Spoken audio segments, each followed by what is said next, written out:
If you are tuned in for Davenport Football against Northern Michigan from Marquette, Michigan, we are still about 20 minutes away from the start of today's game. Davenport Football against Northern Michigan University.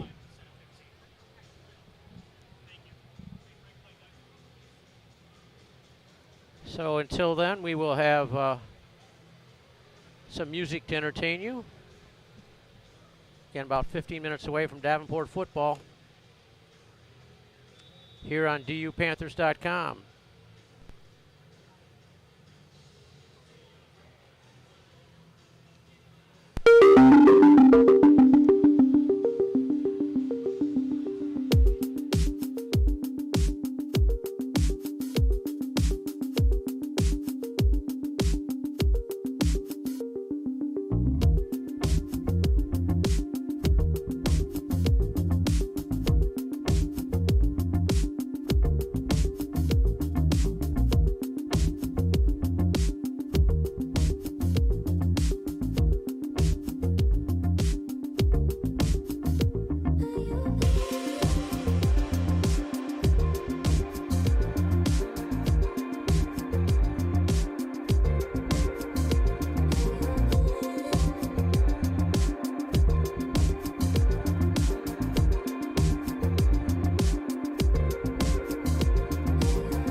Davenport Football is on the air live from the Superior Dome on the campus of Northern Michigan University in Marquette, Michigan.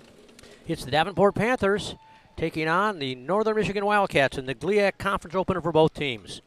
Hello everyone, I'm Rick Berkey, going solo today as the Panthers try to get their first win in as many tries in GLIAC play. Davenport comes in 1-1 on the year. Davenport defeated Gannon 21-12 a couple weeks ago in the season opener. Then fell in a heartbreaker. That was actually 3 weeks ago. They had a week off. 2 weeks ago they lost in a heartbreaker at Truman State, 28-27 in overtime. Northern Michigan, meanwhile, still looking for his first win under Coach Shane Richardson, but they're a vastly improved ball club from what we've seen the last couple of years. They lost to Minnesota State Moorhead 44-37 in the first game of the year here at the Superior Dome, a game that Northern Michigan led at one time 21-0. They then fell at Northwood, which Northwood's got a good squad this year. They fell to Northwood 23-18. Northwood has since beaten Saginaw Valley State. And then they fell last week to St. Thomas of Minnesota, an FCS team here at the Dome. Davenport leads the all-time series 7-2. It's the best winning percentage for Davenport against any GLIAC opponent. And of course, we are indoors here at the Superior Dome, so the weather doesn't really matter too much. But as it is, it's been a beautiful day for football outside. It is homecoming Saturday afternoon here at Northern Michigan. And we're going to take a short time out. And then when we come back, we're going to go back and visit with Sparky McEwen in the weekly coaches show at Uccello's in Caledonia for his preview of our game today between Davenport or Northern Michigan. Stay with us. We are just getting started here. Davenport Football on DUPanthers.com. And of course, always your home for all Davenport action, DU Panthers YouTube channel. Stay with us.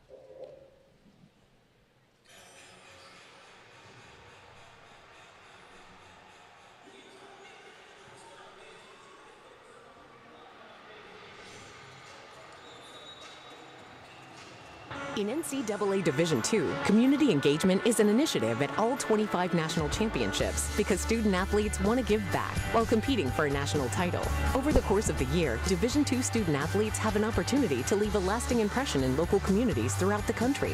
Whether Division II student athletes are volunteering at hospitals, schools, after-school care programs, foster homes, or retirement villages, they make a difference in the lives of others. In Division II, we rise to the opportunity and make community engagement ours.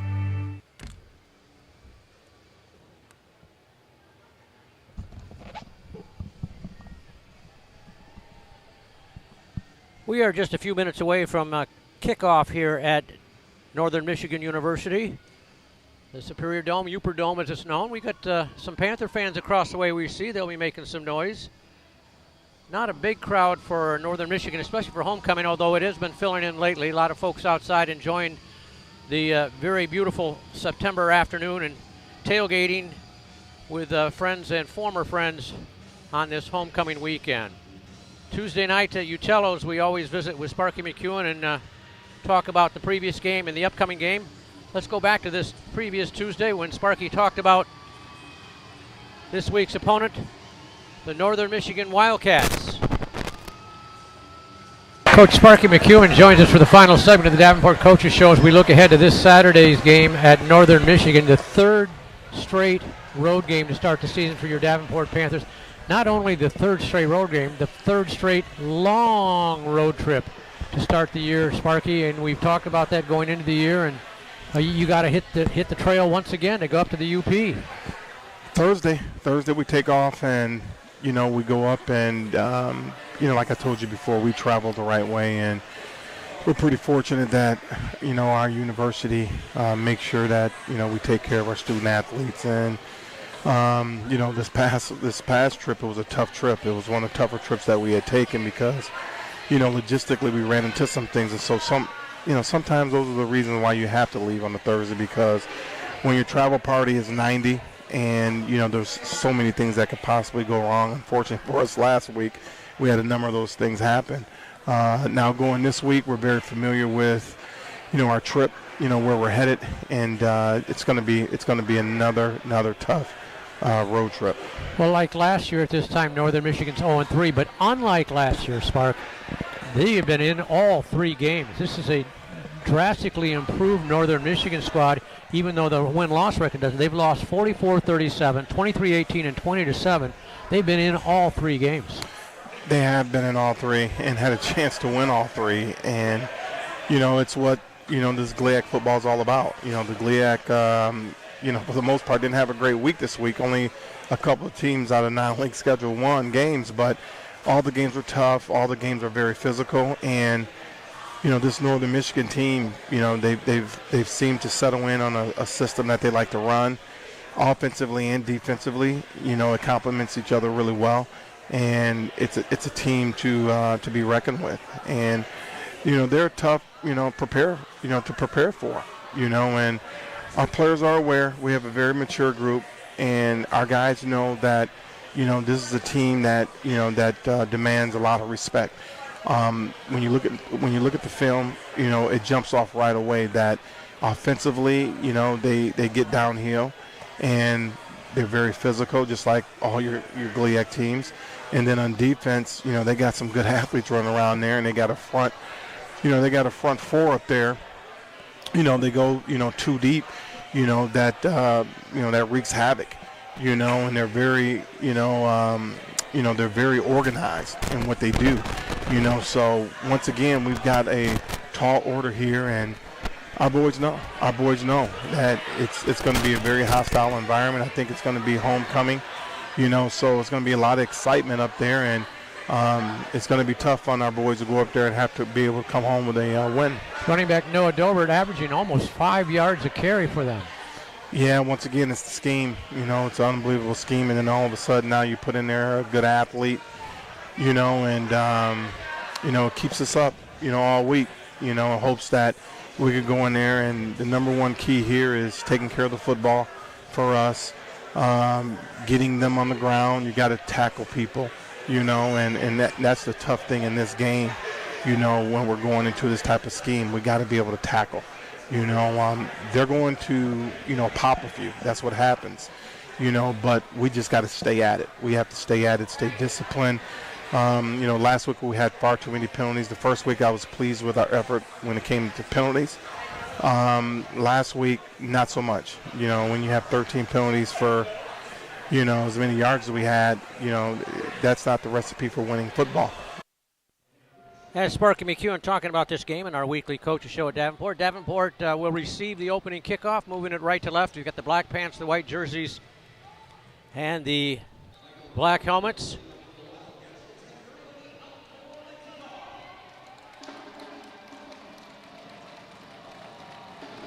Back to receive for Davenport, George Sims and Mike Young. Michael Carlin will boot it away. We are just about ready. Homecoming Saturday afternoon at Marquette at Northern Michigan University. Davenport and the Northern Michigan Wildcats. Referees got everybody lined up. We are ready to go. Toe meets leather. We are underway with Davenport football. It'll come down to Sims right at the 4-yard line. George Sims to the 10, left side to the 15, breaks a tackle to the 20, the 25, and he's just tripped up as he gets across the 25-yard line. Nice block on the outside, got him about 10 yards. And he gets over the 26, and Davenport will start from there.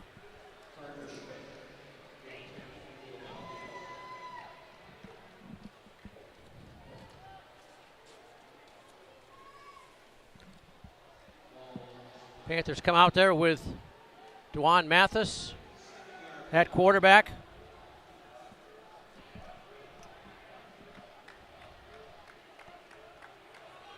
Cephas Harris, we'll call him Trey, in the backfield on 1st and 10, right to left. First snap of the game. He will give to Harris to the right side. Got across the line for a couple. Falls forward for about 3 maybe. They'll spot him down at the 30-yard line before he's brought down. Give him 3.5. Swallowed up by a bunch of Wildcats. Second down, 6.5. Offensive line for Davenport, Adam Sarjo, Harmony Baskin, Chad Thompson, Nevin Summerfield, Zach Slapnicker, tight end Clint Walker. 3 to the right, One to the left. In motion goes the man to the left on second down. Mathis, a quick swing pass out on the right. Grabbed at the 25 to the 27, and they brought down right there for a loss. Trey Harris took it. He went in motion. They just flicked it out to him, and he's brought down after a loss of about a couple. Be third and long for Davenport. Opening drive of the game. Panthers moving it right to left. The home Wildcats have white pants with green jerseys and gold numerals. Jalen Houston on the tackle for DU that time. Third down. Let's call it 7. No gain on that last play. 2 to the right, 1 to the left. For Dwan Mathis and company, who stands up and gets the secondary call from the sideline. Far hash mark on this artificial turf. Mathis in the pocket, takes the snap. He's flush. He throws it over the middle. It's incomplete. He was hit just as he delivered it, knocked backwards, and Davenport will go 3 and out to start the ball game.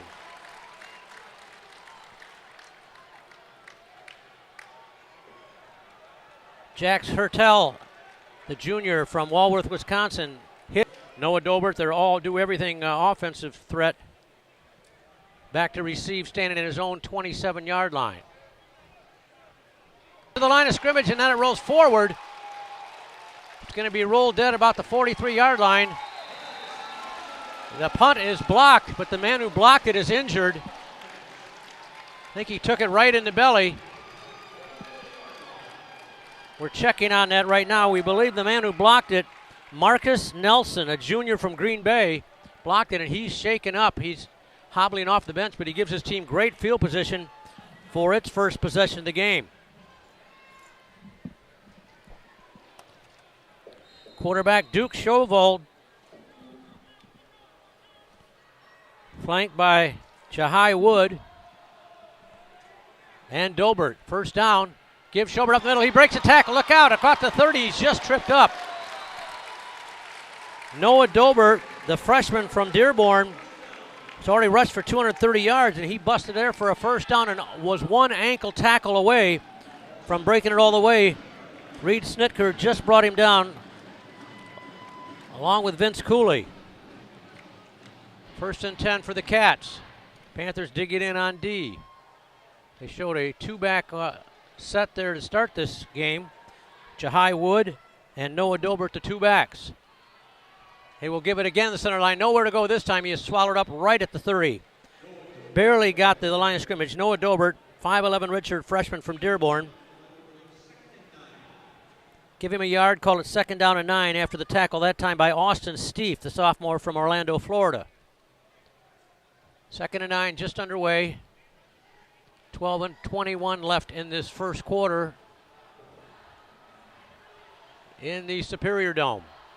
Two-back stay behind Chauveld, the quarterback who took over starting last week. He'll roll left. He's being pressured. He'll throw it against his body high in the air, and it's incomplete. Good pressure over there by the Panthers. Luke Snyder.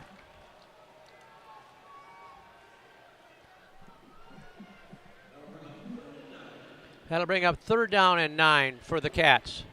Near hash mark.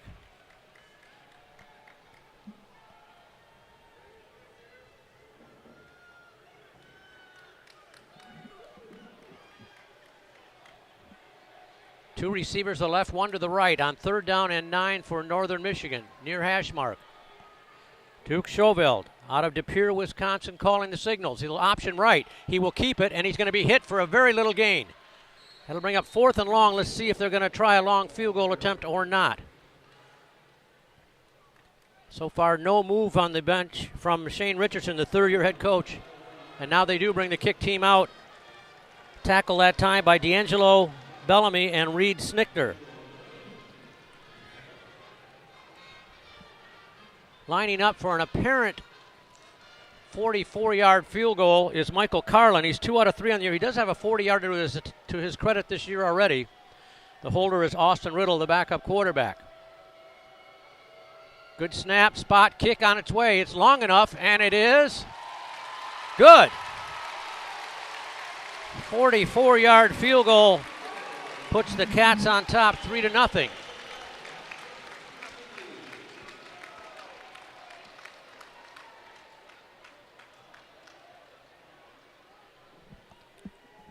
So Michael Carlin now 3 for 4 on the season in the field goal category.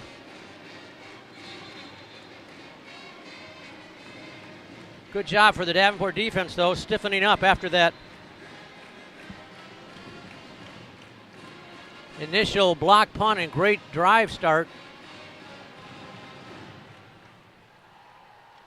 See if Davenport can get that offense ungeared here with its second possession, trailing by a 3 spot here in the early going.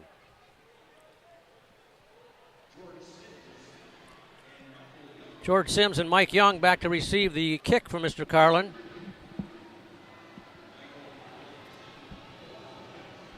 After the field goal at the 11:18 mark of this first quarter.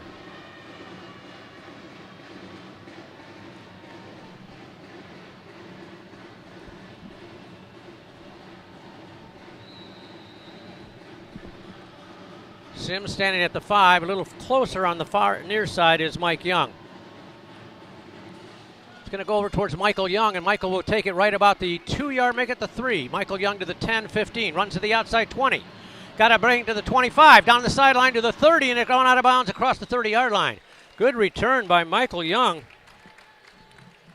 He's bumped out of bounds by Isaac Olson, but a nice return to see where they spot him out just across the 30, about the 32-yard line. 1st and 10, Davenport trailing 3-0 here in the first quarter in Marquette.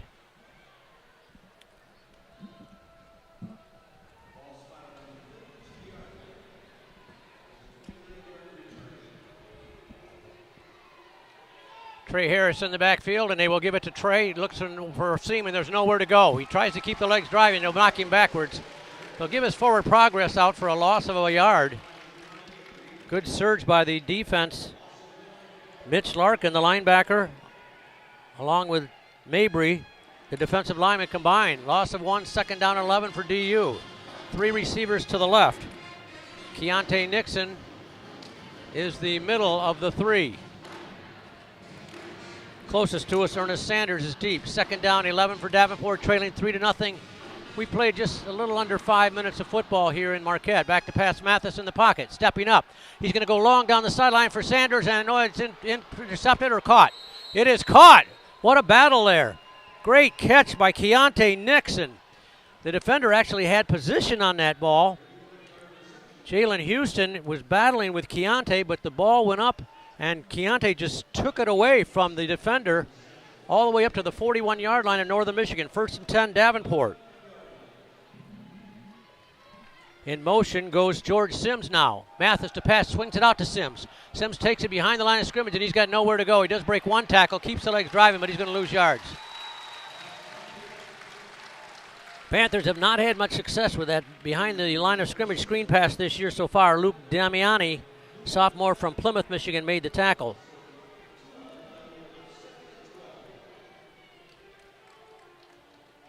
DU Hope opener this Thursday night at 7:30 back at the Farmers Insurance. Back to pass. Mathis swings it over here. Caught at the 40 and breaking a tackle. This is Brody Thompson to the 35-30. He's close to a 1st down. Brody Thompson, the sophomore from Hope College transfer and from Rockford High School originally, moves the chains. He's bumped out of bounds by Tim Shannon, but a 1st and 10. Nice grab by Brody. His 2nd catch of the year. Both of them producing 1st downs for Davenport. 3 left, 2 right for Davenport. 9:09 to go in the first quarter. Mathis in the empty backfield will do a design run, and he's got nowhere to go. He's in trouble. He's going to lose yardage. Boy, the defensive line just pushed the offensive line back for Davenport. One of the first was Jamari Mabry.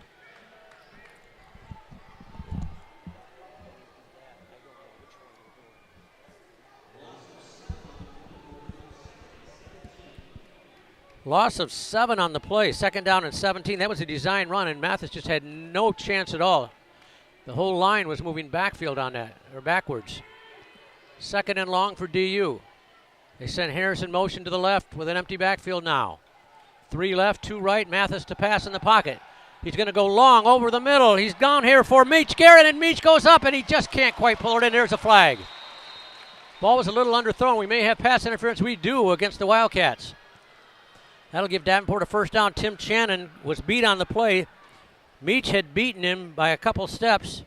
Ball just a little underthrown. Meach came back for it, and he drew the contact. Penalty will give Davenport a first down near the 20-yard line.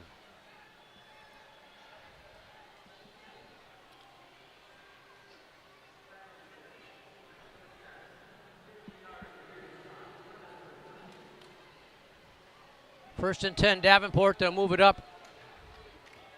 There's a little confusion on where they want to place it. Now they do finally on the 22-yard line, the far side mark. 3-0 Northern Michigan on a 44-yard Michael Carlin field goal. The 11:18 mark of the first quarter after a blocked punt on Davenport's first possession. Oh, confusion in the backfield. Mathis going to keep it. He's going to try to get back to the line of scrimmage, and he won't get there. He turned one way. His back, Caden Collins, went the other way. Actually, that was Trey Harris, I think. Either way, there was confusion in the backfield. Mathis went to hand it off, and there was nobody there. Then he turned and tried to get what he could. It turns up losing a couple. Second down and 12 for DU. Running game not showing much at all right now for the Panthers. Pistol formation for Dwan Mathis. Takes a snap in the pocket. Good protection. He goes long over the middle, and it is incomplete. Two Panthers receivers were there and both got their hands on it at one time. Dom Gurguric and Ernest Sanders were both there. Coverage by Jeremiah Gossett. They're making it third down and 12 at the 23-yard line. Make that the 24. It'd be a long field goal here, and Davenport has a new kicker this week. We'll tell you a little bit more about that when that situation arises. But first things first. Third and 12 for DU. Fans at the Uperdome making some noise with the metal seats. Back to pass Mathis. Here comes the pressure. He'll throw it over the middle. Caught at the 22 by Gurguric. Goes back the other way. Dom Gurguric to the 15, to the 12, and he's close to the first down. I think he's got it. Great move by Dom Gurguric, the grad student from Akron, Ohio. Great open field running. He finally brought down by Tim Shannon, but now Tilly picks up the first down. Fourth catch of the year for Gurguric, who will be our halftime guest. If you want to make sure you join us at halftime to our visit with Dom Gurguric. First and 10 DU at the, let's call it the 11-yard line. Harris stays in that backfield. Again, Davenport's had no push at all on the offensive line in running plays so far. He will give to Trey to the right side, and he's going to be hit right at the line. He keeps the legs driving. Gets a hard-earned yard or so. But there is no semblance of a hole on the offensive line so far for the Panthers. Brought down that time by Eli Van Buren, a sophomore from Negaunee, nearby from here. Give him a yard, second down and 9 for DU. Meach Garrett and Evan Brown out wide to the left on second down. Mathis looks over the defense, takes the snap, fakes the handoff. He throws to the corner of the end zone. It is incomplete. In and out of the hands of Keontae Nixon. Oh, Keontae upset with himself. Perfectly thrown back shoulder ball that time by Dwan Mathis, but just off the hands of Keontae. The all-conference performer from Roosevelt University last year. Murphy Monreal and Jeremiah Gossett on the pressure. Here we go now, third down and 12 or 11. Make it third and 9 from the 11. Man in motion to the left, Mathis to pass in the pocket, looking. He's pressured. He throws it out here, grabbed by Harris. Harris gets by one man to the 10, inside to the 8, to the 7. That's going to be it. It's going to make up fourth down and about 6. See if we get our first field goal attempt for the new kicker. They're bringing him out right now, and new to the kicking team for Davenport. True freshman Ian Jenkins from Hudsonville, Michigan. Went to Hudsonville High School. Out of the hold of Alec Woyan, the long snap of Jace Neely. This will be a 24-yard attempt and the first collegiate attempt of the career of Ian Jenkins.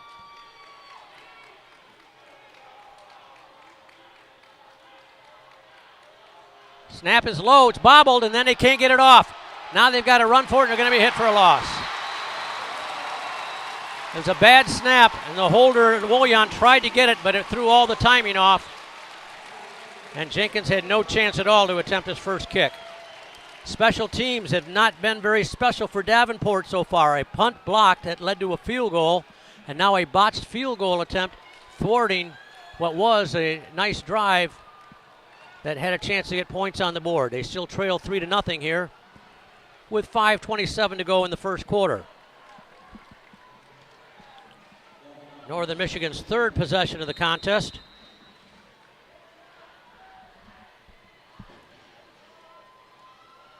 Option left. It'll be kept by the quarterback. He gets across the 20 to about the 23-yard line.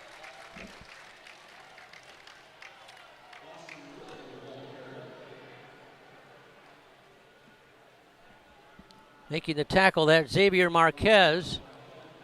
Got about 4, call it 2nd and 6. Austin Riddle, the backup quarterback, actually carried that ball. He's in there now. He started the first 2 games for Northern Michigan before giving way to Schowald last week.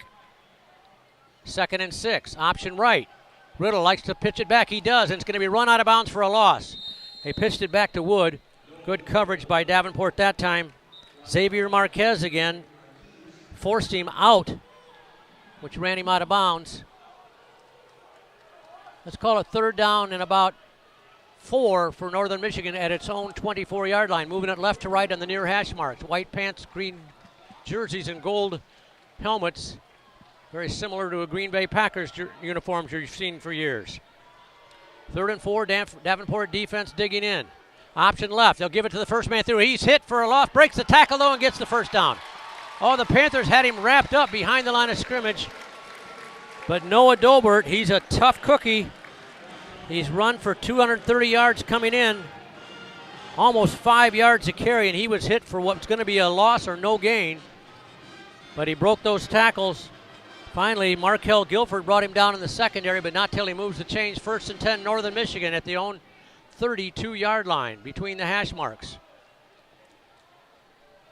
Staying with Riddle, the junior from Marquette, playing in his hometown. A little confusion, gives it to the second back through, and he gets yardage out of it. Noah Dobert, that timing was messed up, but Dobert knew what to do. He was going to go left, but it was botched, so he turned right, turned it into a positive play of about 4.5. D'Angelo Bellamy, the junior from Oakland, California, on the tackle for Davenport, which trails 3-0 with 3:19 to go in the first quarter here in Marquette. This is the second time in a row, and maybe the third in the last 4, that we could have easily been outside today, but you never know up here. Man in motion left to right on 2nd down. Riddle, option right. He's got blockers in front. He'll keep it, though, and get across the line and close to the first down. They say move the chains. Austin Riddle, he's rushed for 140 yards, only thrown 1 pass attempt. When he's in there, they're going to run that option. Making the tackle that time was Kennedy Nelson, the senior from North Carolina, but not till he picked up the first down.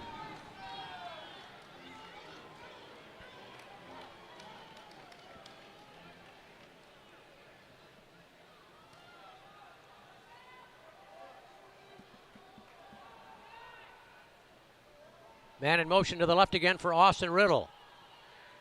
Option left, he'll keep, pitch at the last second. Grabbed at the 40 and hit for a loss back behind the line of scrimmage. Good tackle by Latrell Scott, the linebacker from Chicago. Vince Martin in there for the first time on that carry on the option. He'll lose a yard. 2nd down and 11 for the Cats, leading 3-0 with 2 minutes exactly to go in the first quarter here at the Superior Dome. 2 right, 1 left, but again, when Austin Riddle's in there, the chance of him throwing a pass, not very good. He's only thrown 1 all season long. He'll option right. He will keep. He'll get to the line, fall forward for a couple. Still going to bring up 3rd and long. Riddle, a 5'11 junior, fell forward. Just give him about 4.5 on the play. Call it 3rd down and 6. Jamar Mills on the tackle for DU, the senior out of Lansing.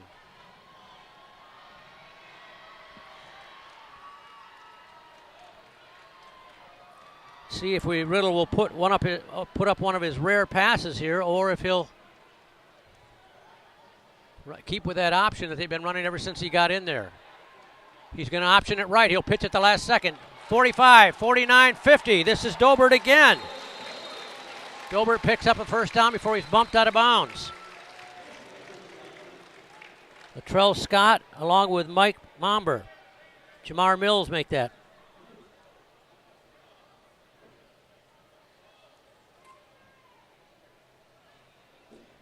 Officials are talking. I don't know if we have a flag on the play. I didn't see one. Only one penalty so far in this game.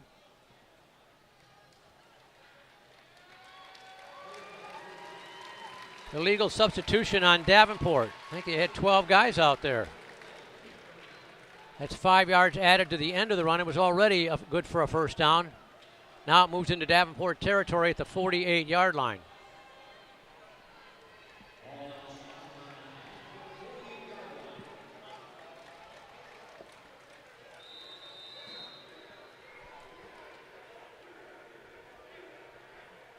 Nico Lukarainen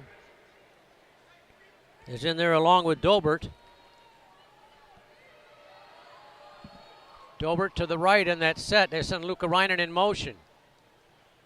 Austin Riddle gives it to Dobert. No, he's hit right at the line and nowhere to go. Good play fake that time by Riddle. He fooled me. Thought he kept it, but he did give it to Dobert, who was hit right away by Jamar Gibson and company. I think that's Jamon Gibson. My apologies, the senior from Toledo.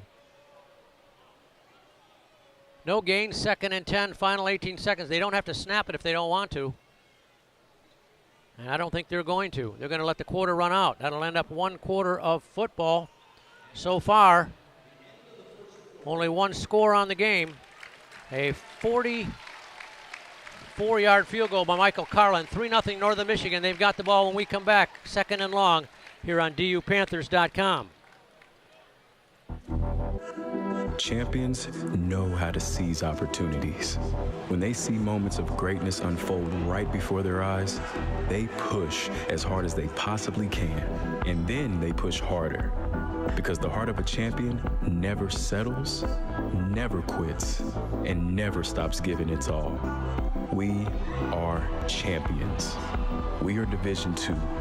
We go big, we give it everything we've got, and we win. On the field, on our campuses, in our communities, for our causes, in our careers. We rise to become champions in everything we do. We are Division II, and there are no limits here. We make our time count. We set our own path. We become champions on our terms. It's time to up your game, because we're here to play and learn. But most importantly, we're here to discover ourselves, our vision, our heart, our drive, to achieve every goal we aim for, because we want to be champions at the highest level, life. At Division II, the opportunities are here. Are you ready?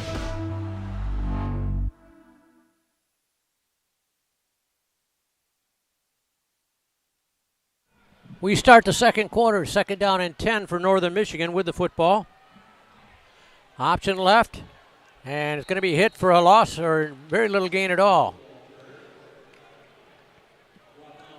Austin Riddle kept it on the option that time, and he's hit for a 1-yard loss. 3rd down and 11 for the Wildcats after 1 quarter, 3-0 Cats. Latrell Scott, has had consecutive games of 10 or more tackles for Davenport, in on the tackle for the Panthers. 3rd and long. Riddle staying at quarterback. I don't know if Duke Chauveld was shaken up on that first series or not. We'll try to get the glasses on him, see if we can find him on the sideline. Riddle option right. He will keep it, and he's going to be hit for a loss back inside the 50. Great surge that time by Jamon Gibson, the senior from Trine University. 6'2", 245, a big loss all the way back into Davenport territory. They get Northern territory, and they'll have to punt it away. Big play by Gibson.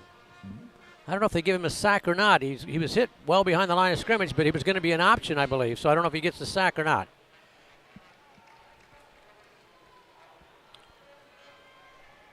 Michael Carlin, 43 yards a kick, will boot it away. Asher Gregory back to receive for Davenport.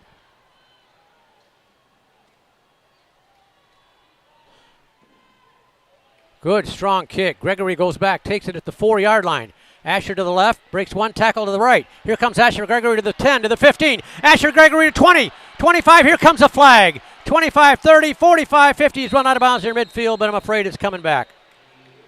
Oh, the flag was way away from the return.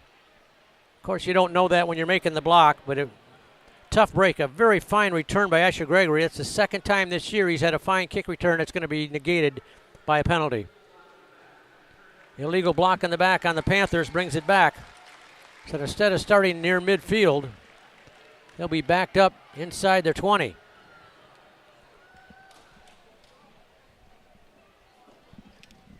Mentioned the Panthers' running game has really struggled. Minus 15. That includes an 11-yard loss on the block punt.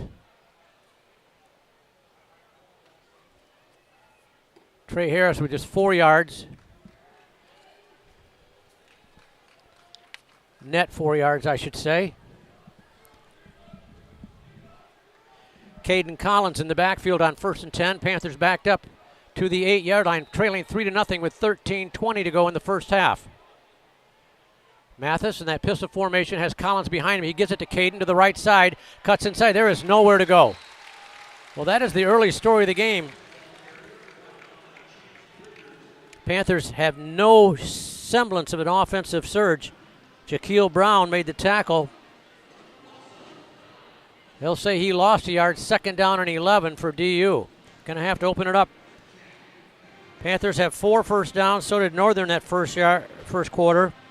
53 passing yards, none for the Wildcats. Caden Collins, the junior from San Jose State University, stays in there back to pass. Mathis in the pocket at his own goal line. He goes long, a man wide open. This is Trey Harris. He's got it at the 40, 45, 50, and he's brought down into Northern Michigan territory. Let me correct that. That was George Sims on the catch, and he's shaken up a little bit. He's going right to the sideline. George got behind his man, had to wait for the football. Then he grabbed it, bringing it all the way down to the 48-yard line of Northern Michigan. 1st and 10, DU, trailing 3-0. Mathis to pass. He's going to go left down the long sideline, and it is caught. 15, 10, 5, touchdown Davenport!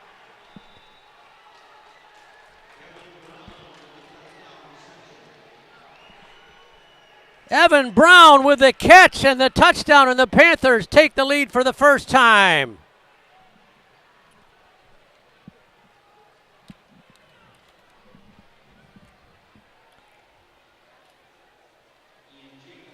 God.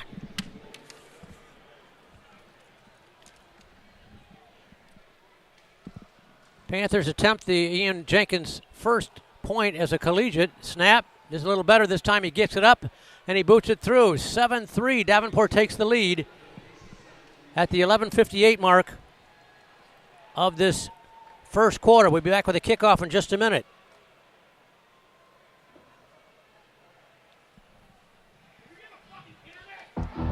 Being a champion takes more than skill, more than endless drills, more than using your head. Being a champion takes the heart to give it your all, the agility to thrive from any angle, and the relentless drive to be the best. Welcome to Division II, where the pursuit is yours to create, and the question isn't, can you do it? It's will you?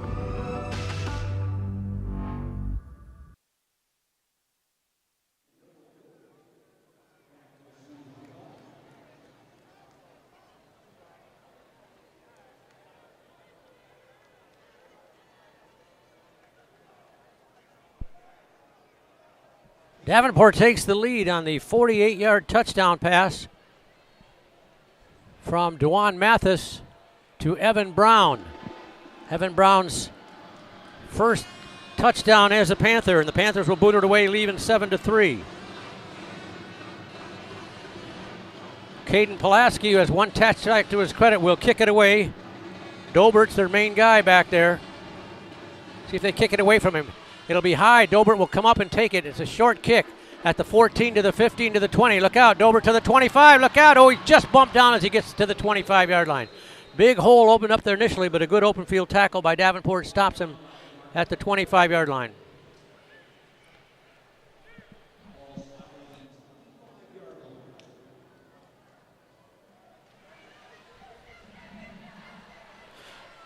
(7-3) Davenport after the electrifying touchdown pass from DeJuan Mathis to Evan Brown.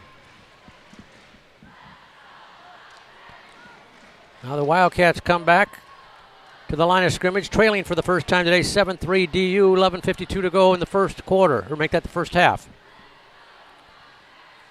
They go back to the number 1 quarterback and hit right at the line of scrimmage. Nowhere to go is Jahai Wood. They went back to Shovald, who started the game, and then Riddle came in for a couple series. Now they go back to starter Duke Shovald, and Jamar Mills, who's been in on a number of tackles already, hits him right away. Collard generously gave him a yard, 2nd down and 9. Wood and Dobert in the backfield behind Duke Shovald, redshirt freshman from De Pere, Wisconsin. He'll put it up, unlike Riddle. Shovald, we're on the option left. Now he drops back to pass. He's going to throw it long down over the middle, and it's incomplete. A lot of bumping going on as they were looking for the tight end, Lachlan Acker. Coverage over there by Vince Cooley, the redshirt junior from Detroit. 3rd down and 9 for the Cats. Right to left, near hash mark. Sebastian Boyer split out wide to the left for the Cats. See if the Panthers can get some heat on Duke Shovald on 3rd down and long. Takes the snap, back to pass in the pocket. Good protection now. Now he's going to run. He's going to get by one man. He's going to break tackle. He's going to get the 1st down and more to the 40, 45, and he's brought down at the 47-yard line.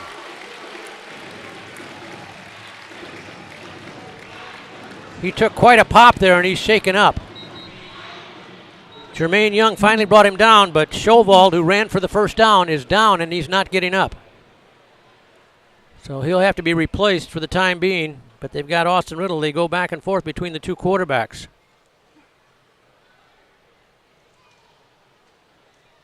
So while they tend to him, well, let's take a look at the other GLIAC action today.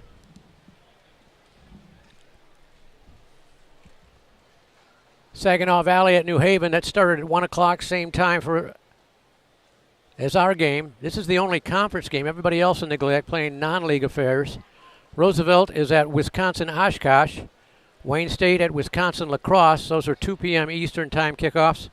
Rio Grande at Ferris State, 3 o'clock in Big Rapids. Shovald is up. He's getting off on his own power. He's hobbling, but good to see him walk off on his own strength. Upper Iowa's at Michigan Tech. A 4 o'clock start in nearby Houghton. That's a strange time. I'm not sure why they're starting at 4 o'clock at Michigan Tech this afternoon, but they didn't ask me. This is the only league affair. Again, everything else non-league. They go back to Austin Riddle, the master of that option offense for these Northern Michigan Wildcats, coached by Shane Richardson in his 3rd year heading the program. Option right. He'll give it to the first man through Dobert. He breaks a tackle, gets across the 50 to the 46-yard line. Boy, that's good hard running by Noah Dobert. Averages just about 5 yards a carry so far this year. He got more than that on that 1st down tote. Xavier Marquez on the tackle, along with Latrell Scott for DU. Give him 7 hard-earned yards.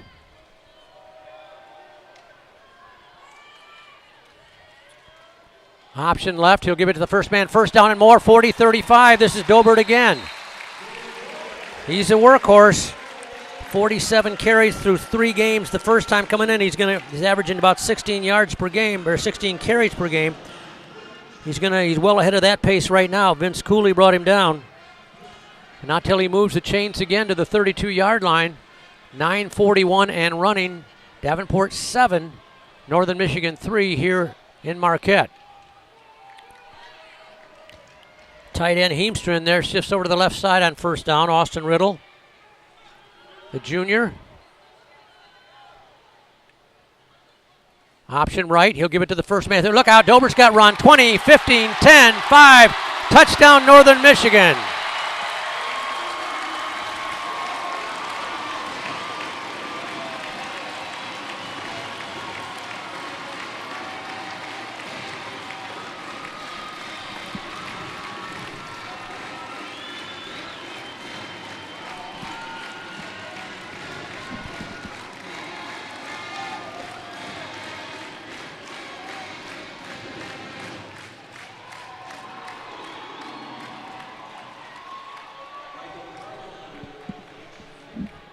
Carlin to attempt the PAT. The snap down, the kick is up, and the kick was nearly blocked, but he got it just over the extended fingers of the defender through the uprights, and it's good.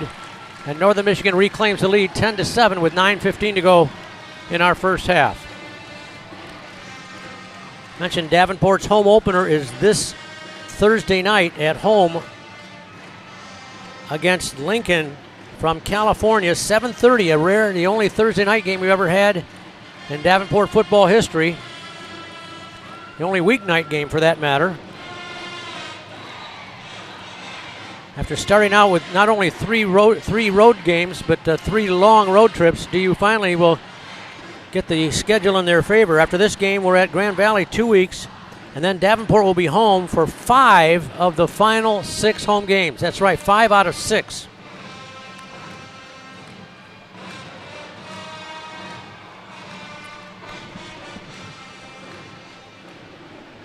Panthers will receive the kick, trailing again, 10-7 now.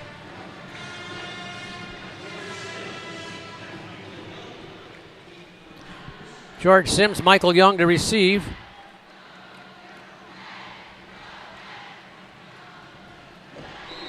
Sims on the near side, Young on the far. Carlin, who just booted the PAT, will boot it away. High kick, not real deep. George Sims is going to take it right at the 8-yard line. George Sims to the 10, 15 to the 20, to the outside 25. Sims to the 30. Stops and stuttered by one guy. Breaks another tackle, the 35, 40, and he's finally brought down there. Good return by George Sims of about 32 yards. Davenport, good position to start their next drive, trailing 10-7 on the scoreboard. Tim Shannon on the tackle for the Cats.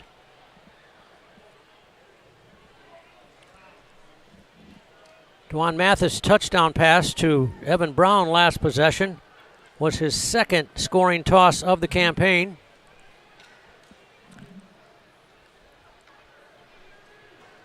And Evan Brown, who just snared that long ball for the pay dirt touchdown, is split out wide to the right on first down. Mathis will take it. He's going to design run up the middle. He's got room at the 40, and he's brought down.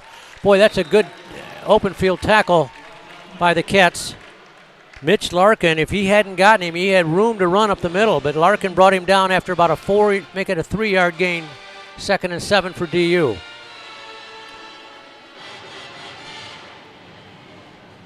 We're looking across at the Panther bench. 2nd and 7. Give to Trey Harris, right side. There's a hole. Trey to the 50, 45, 40. Trey to the 30, 20, 15, 10, 5. Touchdown Davenport! Cephas Harris goes the distance. Touchdown Panthers.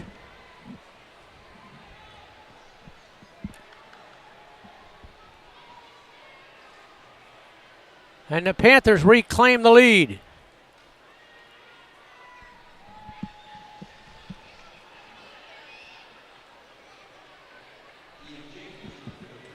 Ian Jenkins will try to make it 2 for 2 in his young college career as a kicker.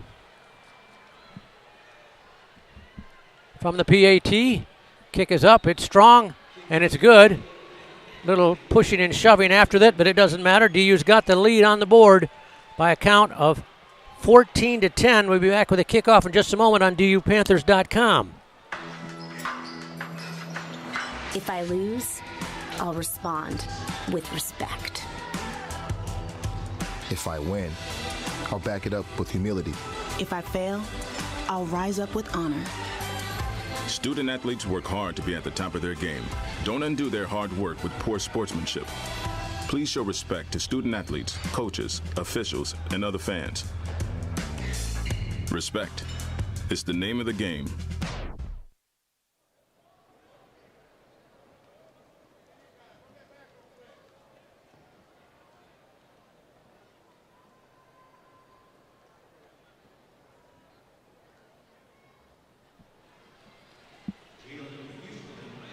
Well, Trey Harris just electrified the Panther fans here at the Superior Dome with a 57-yard dash to pay dirt, putting the Panthers back on top 14-10 over Northern Michigan. DU will boot it away.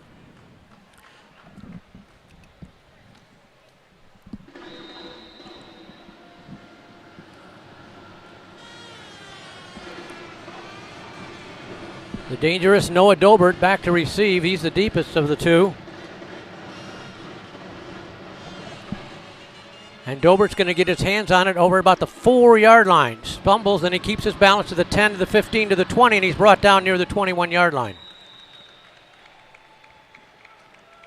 Panthers 2 touchdowns, both explosive forms. Evan Brown, a 48-yard touchdown pass from Dwan Mathis, and Trey Harris, an electrifying 57-yard dash up the middle, giving the Panthers the lead again at 14-10.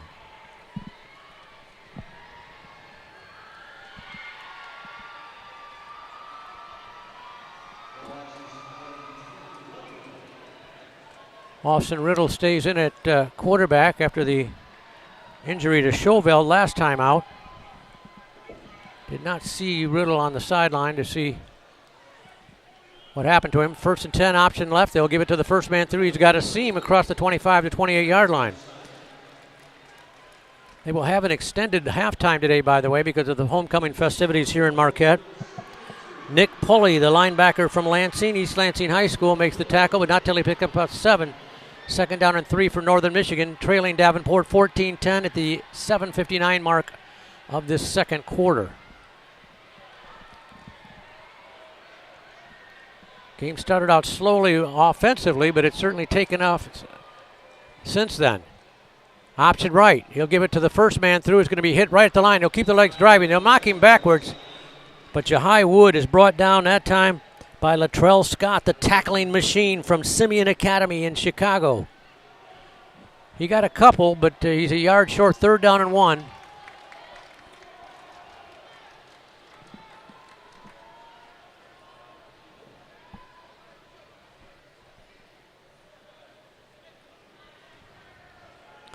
Now, the good thing about the offense, if they run the option, he runs it behind the line of scrimmage. You can get your hands on him. You can get a stop here. They will give it to the first man through. He's hit at the line and breaks the tackle, and that's Dobert getting the first down for Northern Michigan.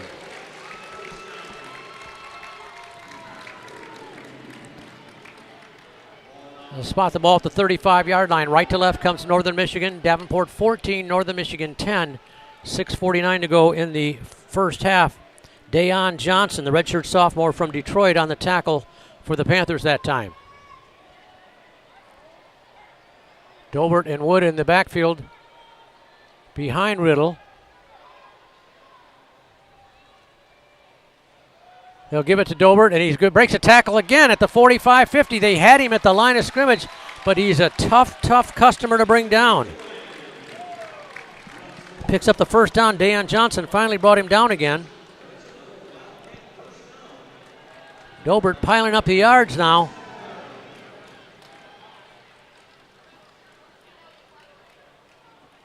He's over 100 yards gained already in this contest, and we're not to the halftime mark yet.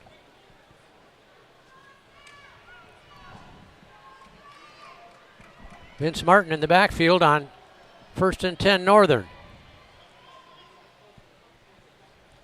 Option left, give it to the left side, and hit for no gain at all. There, a couple yards maybe for Vince Martin just in the back in the lineup.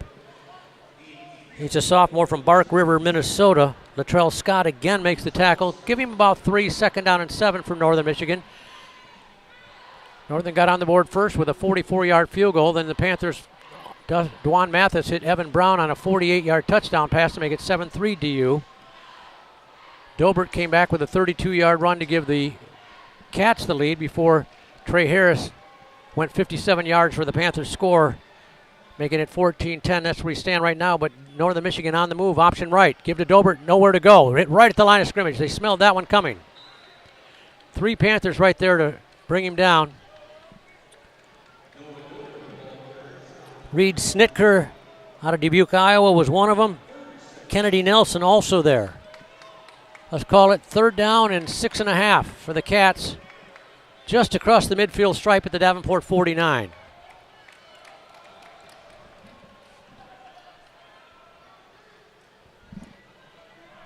Riddle has not attempted a pass yet today. Again, he's only thrown one pass all season long.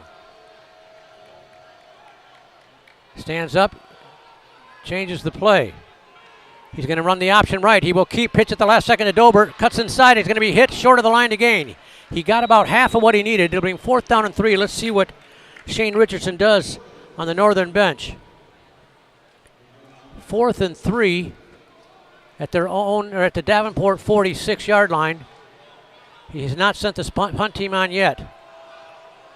And he's not going to. It doesn't look like, and the crowd here appreciates it. 4th and 3, big play here. 3:55 and counting in this first half. Can Davenport get a stop and get the ball back near midfield? Or will Northern get the first down and get closer to a score? Option left. He'll keep it. He'll pitch it the last second to Dobert, running wide. Tries to turn the corner. He does. He's got the first down at the 40. Make that Vince Martin on the carry. He showed great patience that time. The blocking wasn't there initially, but he slowed down, waited for a blocker, then cut outside and got the first down just at the nick of time. Kennedy Nelson brought him down, but not till he moves the chains to the 40. Again at halftime, we're going to have an interview with Dom Grgurek. You want to join us for that one here on DUPanthers.com. Dom had one nice catch and run earlier in the game. Give up the middle. Martin again with it across the 40 to the 35-yard line. Back-to-back successful runs for Vince Martin. He's the sophomore from Bark River, Minnesota. Nick Pulley on the tackle, but not till he picked up 6. 2nd down and 4. Under 3 minutes to go in the first half. Davenport 14, Northern Michigan 10 here in Marquette.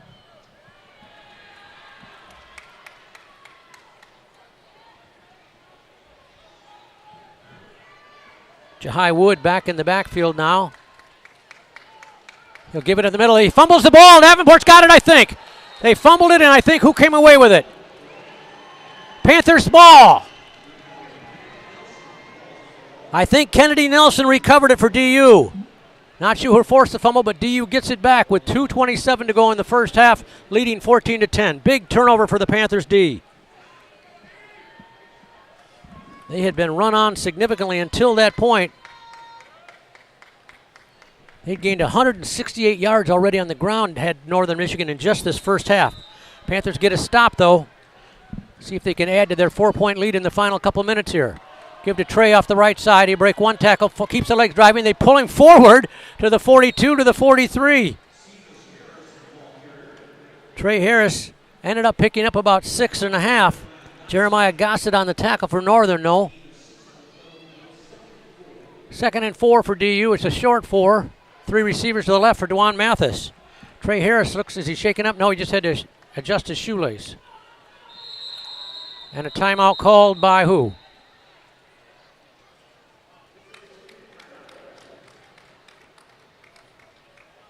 Well, I'm not sure who called it, but let's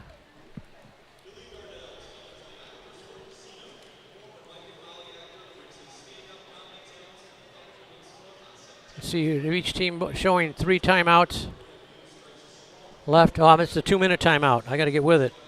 Nobody called the timeout. It's the 2-minute timeout new to college football this year. Northern Michigan got on the board first at the 11:18 mark of the first quarter on a Michael Carlin 44-yard field goal. Davenport came back shortly after when Dwan Mathis hit Evan Brown on a beautiful 48-yard scoring pass to put the Panthers on top 7-3. Northern Michigan came right back. Noah Dobert, their talented running back, went 32 yards up the middle for the score, and that made it 10-7 Northern. And the Panthers gave the ball to their man, Trey Harris, 57-yard touchdown run. Panthers got it back 14-10 with a lead. And they were on the move, or Northern was on the move there in Davenport territory before the Panthers forced a fumble and recovered it. They've got it back now, 2nd down and 4. I think they're going to get the ball back to Trey Harris again. Cephas is just to the right of Dwan Mathis on 2nd and a short 4. No, Dwan's going to run up the middle. He's got room. He falls forward. Here comes a flag, and it's going to be a hold, it looks like. There's a helmet missing from one of the defended players for Northern Michigan.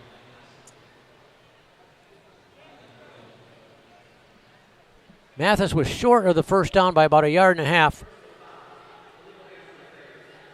Oh, hands to the face. Davenport lineman. Oh, my. That's 15. Second and 4 is going to become second and 19 now. 1:55 to go in this first half. Panthers trying to add to their 4-point advantage.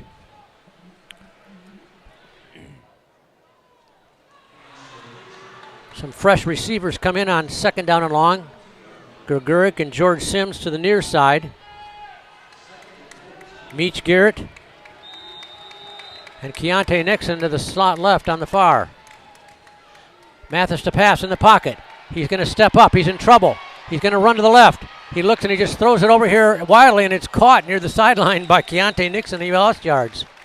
No, they're going to say he didn't make the catch. That's good for Davenport, because where he caught it was right at the sideline. It was going to be about a 4-yard loss. As it is, it's an incomplete pass, bringing up third down and long. Crowd romping and stomping here at the Superior Dome, hoping their team can get the ball back in the final 102 seconds of this first half.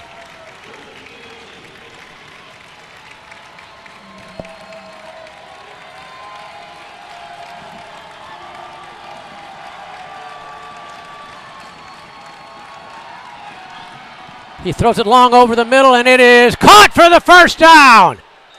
What a grab by Meach Garrett, the grad student from East Illinois University in Michigan City, Indiana. Beautiful grab by Meach. His third grab of the year is a huge one. Gives Davenport the ball at the 35-yard line for Northern Michigan. First and 10, Mathis to pass in the pocket. He's looking. He throws it long over the middle, and this one is caught near the 10-yard line. Breaking a tackle down to the 8-yard line. I think that's Keontae Nixon. Nixon made the catch and then dragged the tackler a couple yards. He'll stop the clock with 1:21. Plenty of time for Davenport. They don't have to rush too much. Now they'll start it. Sparky tells them, slow down, we're doing fine. Timeout called by Davenport. Well, the line has been giving Mathis time to pass here in the second quarter. Didn't get it so much in the first half, and I talked with Sparky earlier today about what he wanted from his offensive line, and they've been delivering it so far in this second quarter. Today we got to protect DeJuan. DeJuan's got to be protected today, and even with Mac, because Mac's going to play as well. If we can protect our quarterback, I think we can have a good day. Well, they have been protecting him in this second quarter. We'll have full first half stats for you shortly, but already DeJuan Mathis has thrown for 205 yards and a touchdown of 48 yards in that last pickup to Meach Garrett was 33 yards to Meach. And the Keontae's was just 27 more yards. So 60 yards between Garrett and Nixon on those two combination for Davenport. They've got a first down and 10. Actually, it's first and goal at the 9 with 1:18 to go in this first half. Harris in the backfield. Little confusion on the Northern Michigan defense now. They run a guy back on the last second.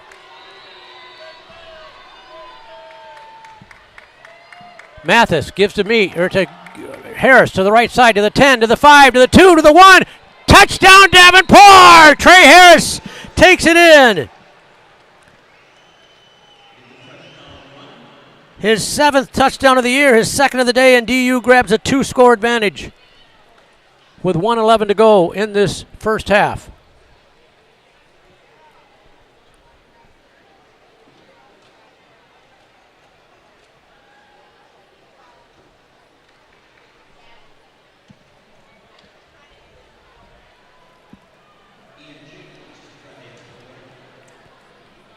Jenkins to attempt the PAT, and he is up and good for the 3rd time in as many attempts. 3 for 3 for the young man. Well, Trey Harris starting to take over this game on the ground now. It's a very slow start for the offensive line and for Trey. But he's now up to 76 yards and 2 touchdowns. I asked Sparky before the game just how good he thought Trey Harris could be, and he said he's just getting started. Well, our thoughts is that, he's kicked in big games at Hudson. Well, Well, that's not exactly what we wanted to hear. Let's go back and see what we can find out what Berkey said about how good Trey Harris can be. Wow, the sky's the limit with this young man. He's got tons of potential. He can block, he can run, he can catch, and the beautiful thing about this, he's going to be a Panther for the next couple of years. That sounds awful good right now, Spark. Trey Harris, 7 carries for 76 yards, 11 yards per carry, and 2 touchdowns. Last game, he became the first Panther to score 3 rushing touchdowns in a single game in that loss at Truman State. Panthers lead at 21-10. We'll have full stats for you at the half. Caden Pulaski will boot it away. The dangerous Dobert is back there, and it's going to be out of bounds, I think. Yeah, the kick's going to go out of bounds. That'll give the Cats good field position. I don't know if that was by design to avoid a potential run back with just 71 seconds left in this second quarter or not. I don't think that's a bad strategy if that's what it was.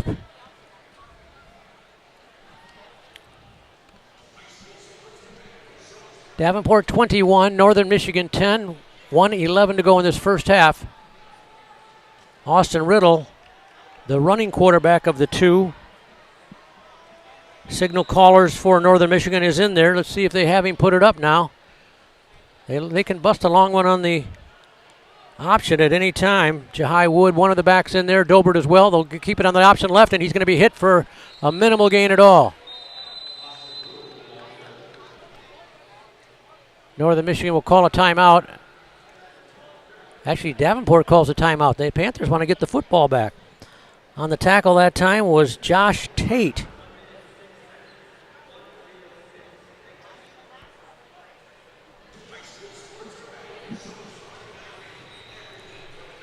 So each team on the scoreboard at least, 2 timeouts left.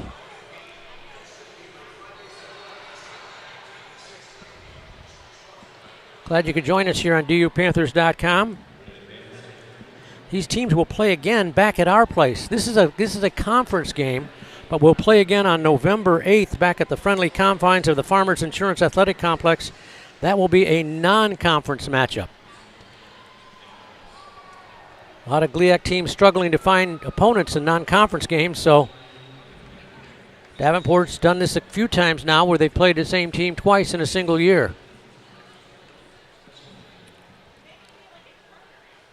Second down and 9 for Northern Michigan, moving it right to left between the hash marks. White pants, green jerseys, gold helmets, and gold numerals. Davenport, the black pants, white jerseys, black numerals, and black helmets. Second down and 9 for Northern.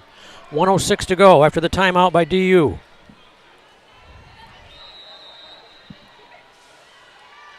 Austin Riddle, a long count. Now he's going to go back and get around the draw play, Dobert, and he's going to be hit right at the line of scrimmage. Might have got a yard, but Davenport calls timeout immediately with 1:02 to go. Jamar Mills on another tackle there. We'll have first half stats, including the leading tacklers for DU at halftime.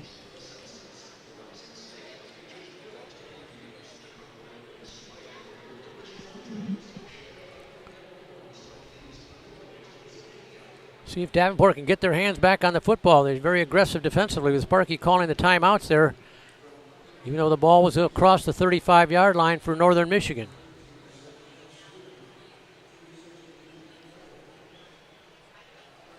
Halftime, an interview with Dom Gerguric. Dom, the grad student from Akron, Ohio, and transfer from Bowling Green State University. A couple years of Division I ball where he excelled in special teams for the Falcons.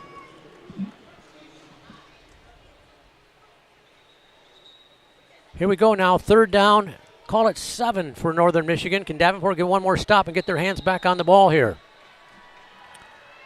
Austin Riddle, the junior from Marquette. Option right, he will keep, he will pitch at the last second. Look out, Jahai Brown's got space right side and he dives forward close to the line. And he's got the first down at the 45-yard line. Now they'll try to hurry it up now. They're going to be aggressive with the play call and the clock. Under a minute to go, clock starts. Riddle on the call. Again, they don't like him to throw it too often. He'll option it left. He will be hit, and he gets it out just the last time and hit for a loss back at the 40-yard line. And the ball carrier, Jahai Wood, is shaken up on the play, and he's going to hobble off on his own power. The trainers are telling him, stay down, but he says, no, he wants to get up on his own power. That's not a good idea, young man. Stay down when the trainer tells you to stay. Josh Tate.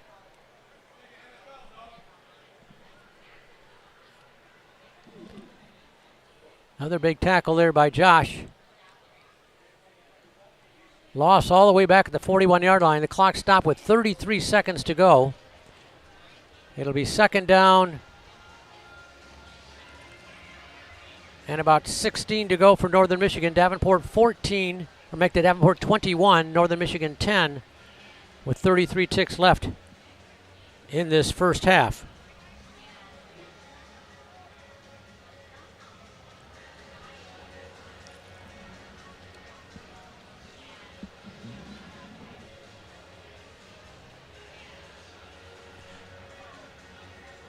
We told you many times already that Austin Riddle, the running quarterback for Northern Michigan, has only thrown one pass all year, even though he's started 2 of the games and played some in the third game.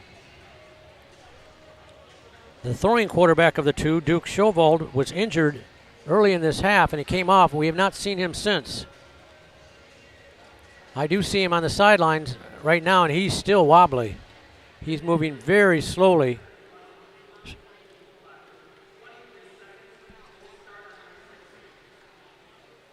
So I don't think we're going to see him again today. That's my unofficial statement on just watching how he's moving so carefully on the sideline. They've reset the clock now to 23 seconds left in this first half. Second down and 16 for Northern Michigan.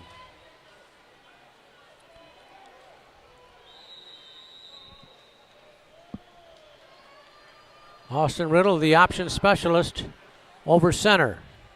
Option right, gives to the first man through, hit for no gain at all. Panthers won't call a timeout this time because there's not enough time to stop, and they're going to run off the final seconds of this one. Well, Davenport falls behind 3-0 on a field goal, but then scores 21 of the next 28 points in this game, and the Panthers will take an 11-point lead to the locker room. At the half, the score, Davenport 21, Northern Michigan 10. We'll take a break, come back with first half stats, and a little bit later in the halftime, an interview with Dom Grgurich. Stay with us on DUPanthers.com.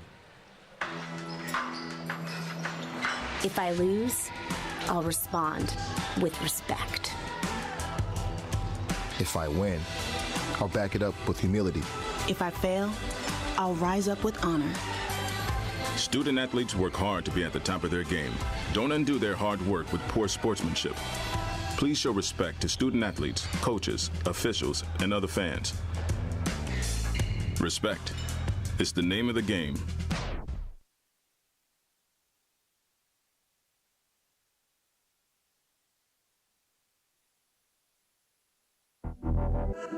Champions know how to seize opportunities. When they see moments of greatness unfold right before their eyes, they push as hard as they possibly can. And then they push harder. Because the heart of a champion never settles, never quits, and never stops giving its all. We are champions. We are Division II. We go big, we give it everything we've got, and we win.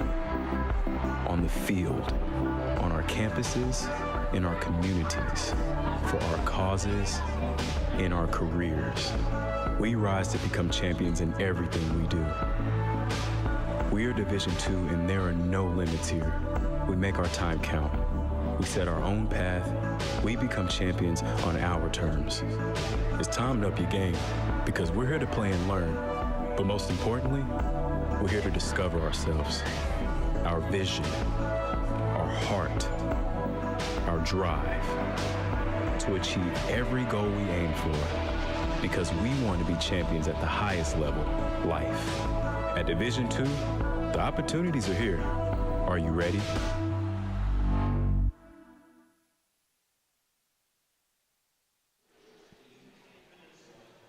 We're at halftime here in Marquette. Davenport leads Northern Michigan 21-10. Quick scoring summary.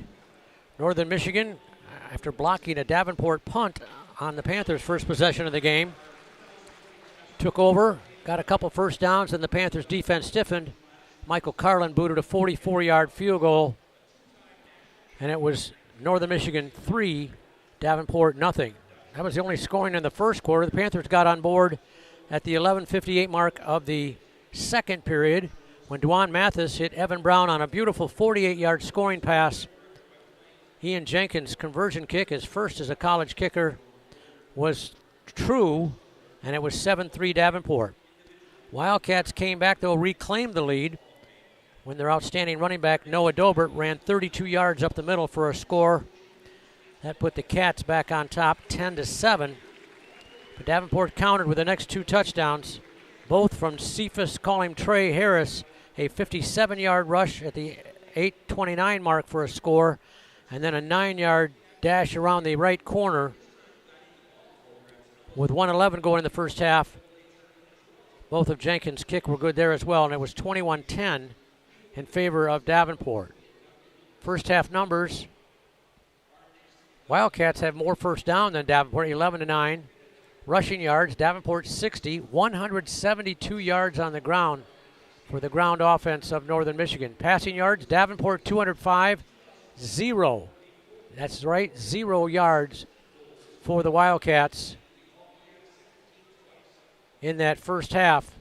They only attempted 2 passes, both incomplete. Davenport 205 yards, 10 out of 14 for Dwan Mathis, 205 yards, 1 touchdown with a long of 48. He was not sacked in that first half. So total offense in the first half, 265 for Davenport, 172 for the Cats. Return yards, Davenport just 1 for 12 on punt returns. Kickoff returns, 3 for 84 for DU, 2 for 28 for the Cats. Panthers have just 1 punt, and that was only 14 yards after it was partially blocked on Woyan's attempt because the punt was blocked. Penalties, 2 for 17 yards for Davenport, 1 for 15 for the Cats. Possession time, 17:54 for Northern Michigan, 11:55 for Davenport. Make that 10:55. Third downs for Davenport, 2 out of 4. For Northern, 5 out of 8. Fourth downs, Davenport 0 for 1. The Cats are 1 for 1 in fourth down conversions. Panthers have had it twice in the red zone, come away with 1 touchdown. They had 1 blocked field goal attempt on the other one. The Cats have not been in the red zone. Individual numbers for Davenport on the ground.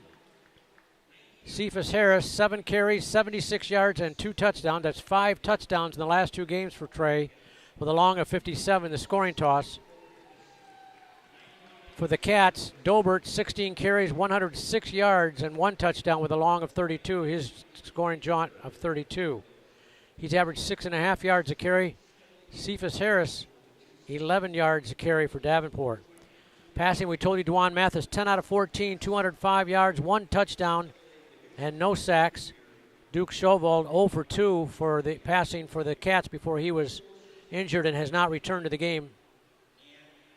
Receiving for Davenport, Keontae Nixon, 2 grabs for 53 yards. George Sims, 2 for 43. Trey Harris, 2 for 3 out of the back, or 2 for 3 out of the backfield. 1 for 48 at Evan Brown, a 48-yard touchdown. Evan Brown's first as the Davenport Panthers. Leading tacklers for Davenport, Xavier Marquez with 6. Jamar Mills with 5, Latrell Scott with 4, and D'Angelo Bellamy with 3. Leading tackler for the Cats, Mitch Larkin with 5, Jalen Houston with 4, Tim Shannon with 4 tackles for Northern Michigan. All right, we're going to take a break and we're going to come back and have our visit with Dom Greguric, the grad student, transfer from Bowling Green State University, Stay with us. We'll be back with that in just a moment on DUPanthers.com. Being a champion takes more than skill, more than endless drills, more than using your head. Being a champion takes the heart to give it your all, the agility to thrive from any angle, and the relentless drive to be the best. Welcome to Division II, where the pursuit is yours to create. And the question isn't, can you do it? It's, will you?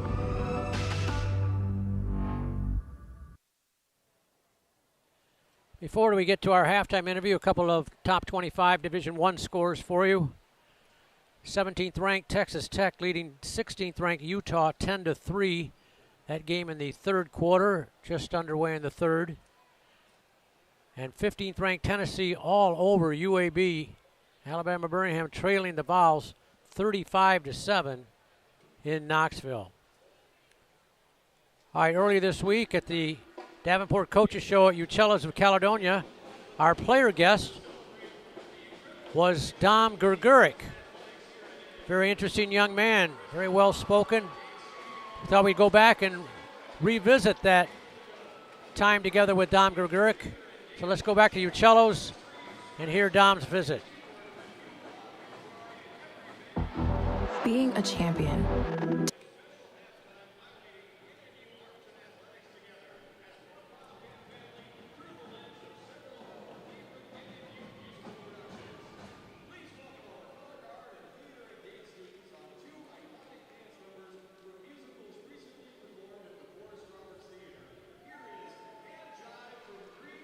All right, now we'll get to that visit with Dom earlier this week at Uccellos of Caledonia. A grad student from Akron, Ohio. Played a couple years at Valparaiso to start his college career, then went to Bowling Green Division I, played a couple years with the Falcons in the MAC, 23 and 24 before he joined us right now.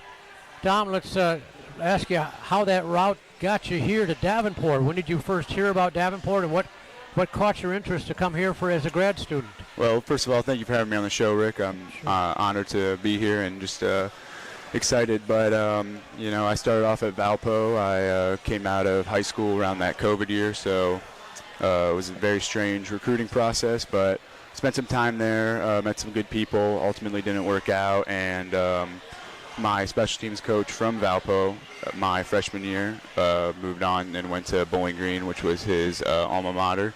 So I decided to take a shot at the portal, and he had a spot available for me, and I took a preferred walk-on spot there and came in as, I think 8th string on special teams, and just, worked really hard and eventually got a starting job on kickoff and punt return, where I played for 2 years there. And then after I graduated from Bowling Green, I decided that I wanted to take another opportunity and take another shot at the transfer portal, and I wanted to go down and play a little bit more offense and hit the portal just to see how it went. And I had some people that knew Coach Spark at Davenport, and Coach Spark reached out to me, called me, and talked to me a little bit on the phone. And I kind of knew right away that it would be a really good spot for me.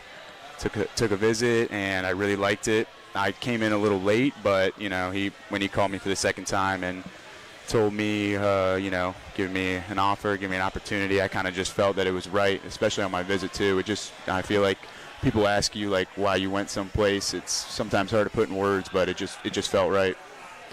Boy, I tell you, Panther fans, if you go into a game or you watch the video sometime, watch this guy on special teams. He is a demon, and it's really fun to watch. Talk about a guy who gets after it. It is him. Prior to college, you went to Walsh Jesuit High School in Akron out there. Had an outstanding high school career. In fact, left as the number 4 all-time receiver under Coach Nick Alexander. What did Coach Alexander show you as a player and maybe as a person, if that was applied too? Yeah, a whole bunch. I think Coach Alexander was the first stepping stone for me to kind of have the confidence to go play college football. He came in my junior year. And my time at Walsh, my first 2 years, we were not very good at all. We went 0-10 my sophomore year, and he came in, and I didn't really know what expectations to have. Football really wasn't even my main sport until that junior year. And, he put a lot of faith in me and a lot of trust and gave me an opportunity. We had #1 wide receiver at the time, go down with a ACL injury in our first scrimmage my junior year, and he kind of told me that it was, time to step up. And I think it was probably my second game, my junior year against St. V, is when I, really felt like I could do it. But he helped me out a lot in the recruiting process. He's a great motivator. He really built that culture up at Walsh Jesuit, and I'm still in contact with him, almost every day. So, he taught me to kind of play with confidence, trust myself, and he taught me a lot about the game too. He used to let me sit in on quarterback meetings weekly, because at one point I was the emergency QB just in case. So, I got to learn a lot about the game from him, especially on offense, because he was a coach at John Carroll University, a great Division III school in Northeast Ohio. And he's a great football mind, brought a lot of great football minds to Walsh Jesuit. So, they not only really helped me with my football intelligence, but just my mentality in football. You mentioned that other sport that you were into before you started football was track. You're part of a couple of school records on the track team. Yeah, so actually, funny enough, I didn't start playing track until my sophomore year. So I was a baseball player and basketball player along with football originally.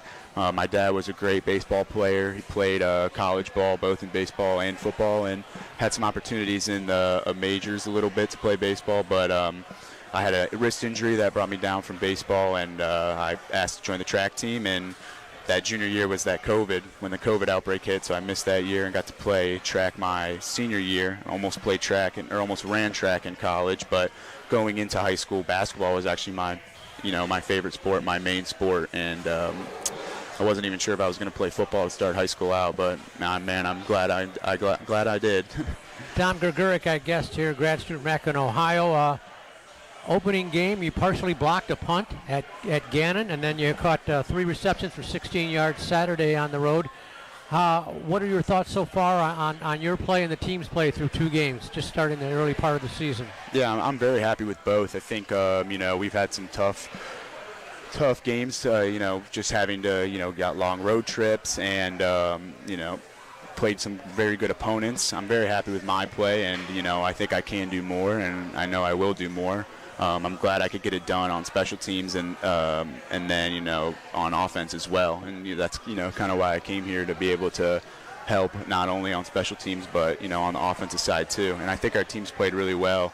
And I think we had a big jump in play from that first game to that second game.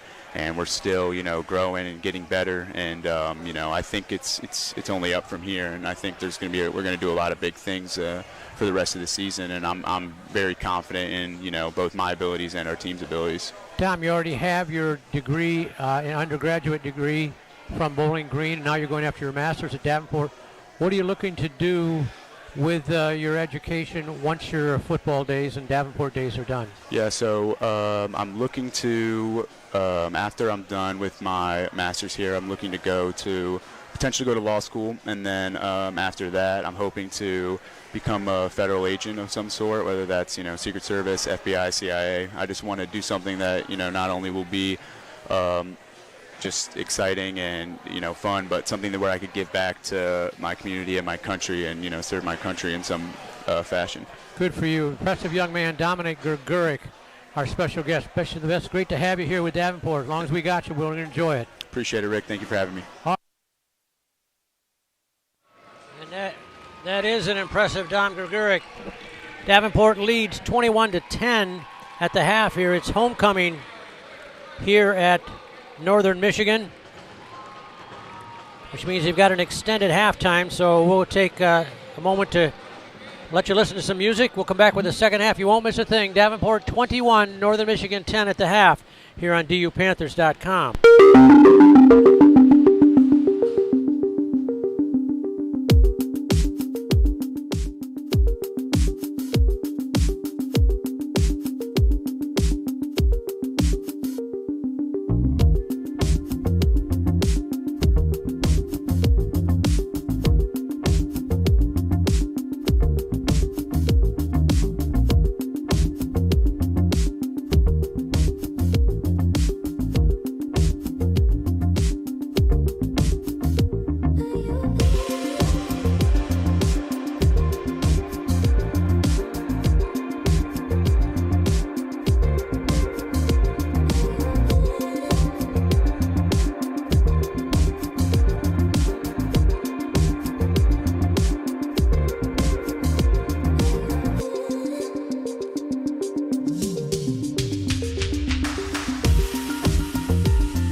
We're at halftime here in Marquette. Davenport leads Northern Michigan 21-10. Give you a couple other scores before we send you back to some music, because again, we've got the extended halftime because of the Northern Michigan homecoming festivities. In addition to our game, everything else is non-conference. Second quarter, New Haven leads Saginaw Valley 28-7 in West Haven, Connecticut. First quarter, Roosevelt leads Wisconsin-Oshkosh 7-0, that being played in Oshkosh. First quarter, Wayne State 7, Wisconsin Lacrosse nothing. That game being played in Wisconsin also. Women's volleyball, Davenport taking on Michigan Tech this afternoon. Davenport leads the first set 19-17. 19-17 Davenport against Michigan Tech back at home. So again, it's 21-10 Davenport. A little bit more music. We'll come back with the second half on DUPanthers.com.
Well, getting close to the start of the second half. Davenport leads at 21-10. We told you in our stat segment that Dwan Mathis has already thrown for 205 yards in the first half alone. He set a career high when 2 weeks ago against Truman State he threw for 239 yards. He's got 205 here at the break. Well on his way to setting a new standard in that category. He's just getting warmed up, folks. A lot more to come. DU will kick it off to start this second half, leading Northern Michigan 21-10.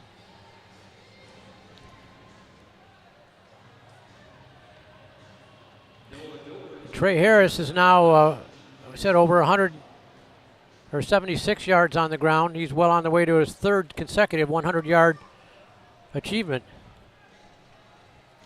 But let's see what we can do. First, we got to get stops on this Northern Michigan team, which lost one of its two quarterbacks. They like to shuffle them in and out. Duke Chauveld injured in that first half. We're not going to see him again today. Caden Pulaski will tee it up. Booted away from the 35-yard line. The dangerous Dobert back there standing at the 5-yard line. High kick. Dobert's going to take it right about the 9-yard line. Dobert to the 10, to the 15, runs wide to the left. Now reverses his field back to the right. Breaks one tackle. Falls forward about the 25-yard line. Boy, you just got to have like 3 or 4 guys on him. He just does not go down easily. Good return by Dobert, who led his team with 104 yards on the ground in the first half. And we've got an injured Northern Michigan player on special teams on that first kick of this second half. Again, Davenport home this Thursday night, the home opener at 7:30 at the Farmers Insurance Athletic Complex. Go to dupanthers.com for ticket information. We want to see you out there. Panthers have not played a home game yet, with 3, not just road trips, 3 long road trips, Pennsylvania, Missouri, and up here in the UP. It'll be great to get back to the friendly confines Thursday night against Lincoln from California at 7:30 Thursday night. If you cannot make it, you can watch and listen to us with our broadcast on Flow Sports. How do you get to be part of Flow Sports and watch it? Well, you go to dupanthers.com. When you click on to watch it, it'll tell you how to join Flow Sports and enjoy Bill Rowan and I broadcast from home Thursday night. Injured Northern Michigan player helped off the field. And now we're ready to go third quarter action. 21-10, Davenport with the 11-point lead. Northern Michigan with the football to start this second half.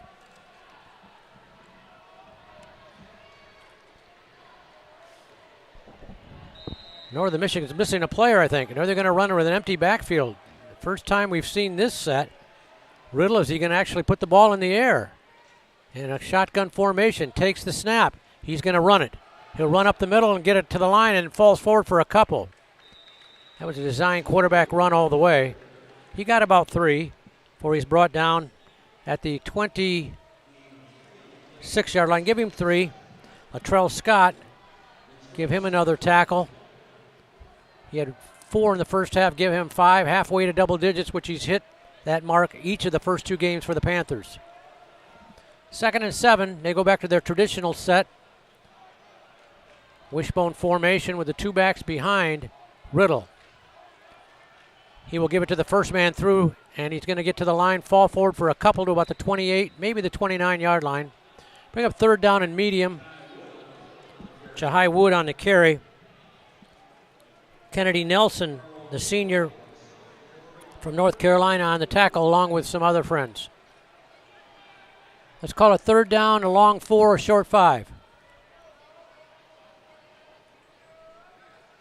Riddle, the 5'11 junior, playing in his hometown of Marquette, Michigan.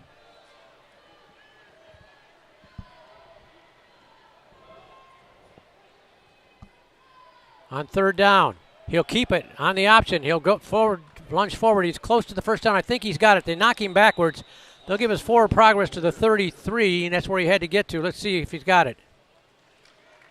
And they say move the chains. He got just enough. Panthers sandwiched him. Jamar Mills, one of those in on the tackle, but it's a first down for the Cats.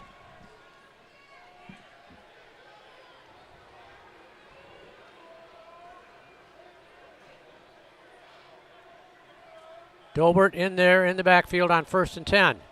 Option right. Riddle will keep it. He's across the line, gets about 3 or 4, and then falls forward for a couple more. Good running by Austin Riddle that time. Xavier Marquez came up from his DB spot to make the tackle.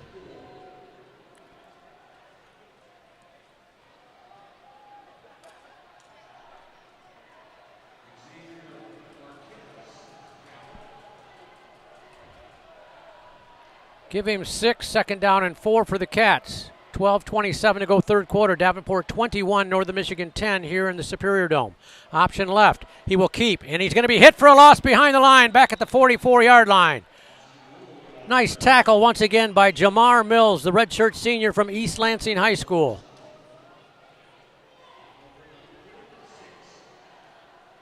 Move it back a couple to 3rd down and 6. You keep saying eventually he's going to have to put it up. But he's defying that statement so far today. He's looking over the defense. If he does put it up, it's going to be off some kind of play action. Play's taking a long time. There's only 4 to snap it. Riddle takes the snap, turns, pitches it back. Down the left side, they've got room, but he's brought down at the line of scrimmage. Great open field tackle that time by the Panthers. D'Angelo Bellamy, the junior from Oakland, California. No gain at all. It'll bring up 4th down and 4, and the Cats, I'm sure, will punt it away here with 11:15 to go in this third quarter. Punt team coming in late.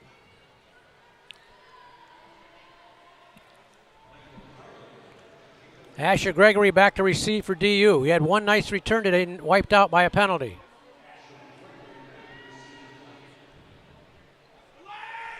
Michael Carlin, and they didn't get the playoff, or they called a timeout just before.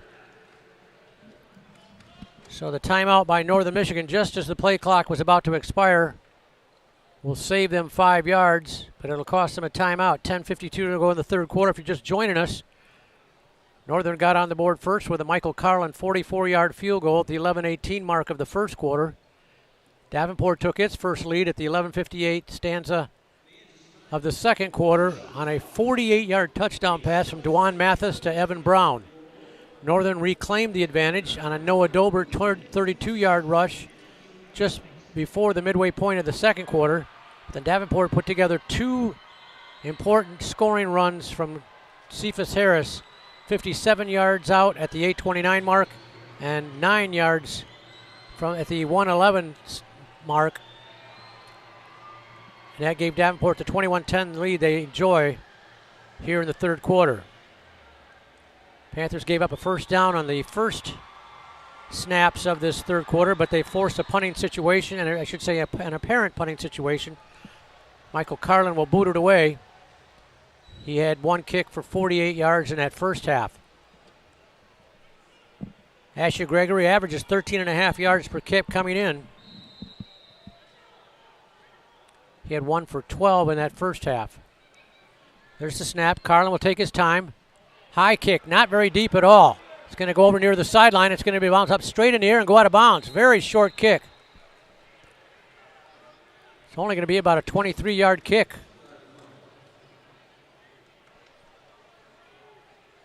He'll mark it out at the 38-yard line. About a 25-yarder is all. So DU on top by 11, 21-10, 10:43 to go. First possession of the second half for the Panthers.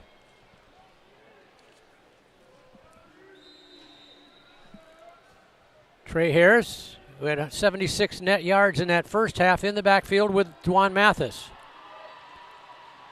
Back to pass. He'll flip it out here, and it's incomplete. Little flare pass, lateral to the line of scrimmage with Meach Garrett.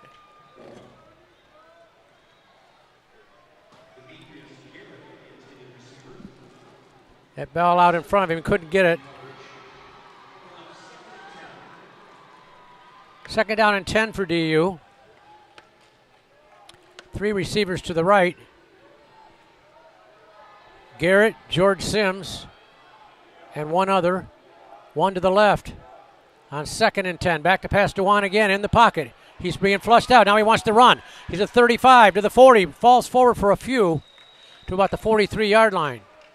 He avoided the sack nicely and turned into a very positive gain brought down by Monreal, the redshirt freshman for Northern Michigan. But it's 3rd down and 6 for NDU, running without a huddle here. Dom Gregoric comes off the bench and come out wide to the right, along with George Sims. We played just shy of 5 minutes in this third quarter. Davenport enjoying a 21-10 lead. Dwan Mathis to pass in the pocket. Pump fake. Now he's going to be thrown over here in the flat, and it is caught, and then he's hammered down hard. Great concentration by George Sims. He made the catch, and boy, did he take a hit. But he held on to the football. And the officials have stopped the clock. It's called a timeout. I'm not sure why. I don't see any penalty flag out there. Oh, there is one in the backfield, the defensive backfield. It's an interesting call.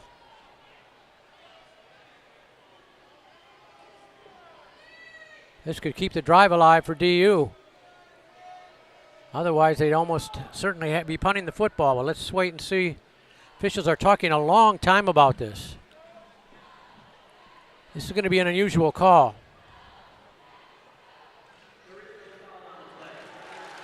And they're going to say no foul at all. No foul at all. It's going to make a 4th down and 2. Davenport, Sparky McEwen standing right next to the official. They want to check the spot of this ball before they decide if they're going to punt it or not.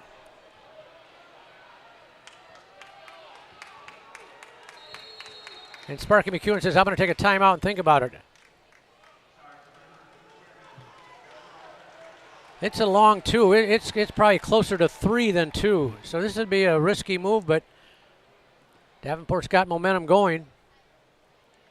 Scoring 2 touchdowns in that second quarter. This is their first possession of the third period.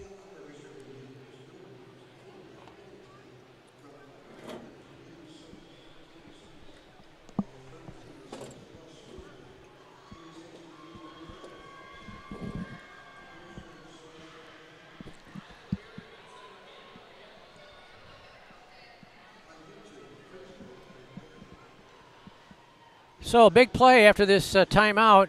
See if Davenport's going to go for it on 4th and 3. Or if they're going to punt it away after all. They're talking with the coaches on the headsets who are adjacent to us up here in the Superior Dome. We're at the upper level. Good crowd. It was a late arriving crowd. Understandably, there were a lot of people partying and tailgating out in the field on this gorgeous September afternoon here in the UP.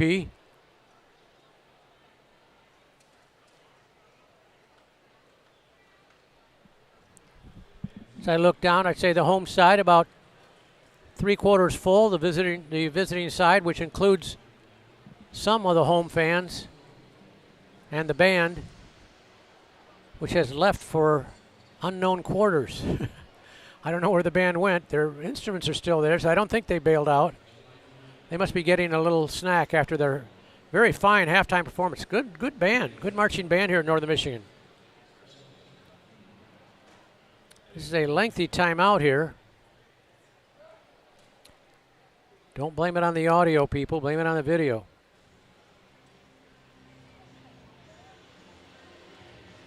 Like they say, video killed the radio star.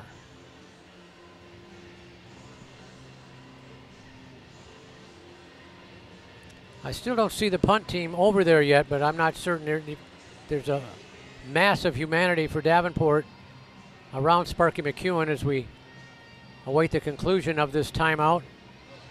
It's going to be 4th down and a short 3 or a long 2. Let's call it 2.5. Ball sitting at the Davenport 46-yard line here in the third quarter. The Panthers holding an 11-point lead, 21-10.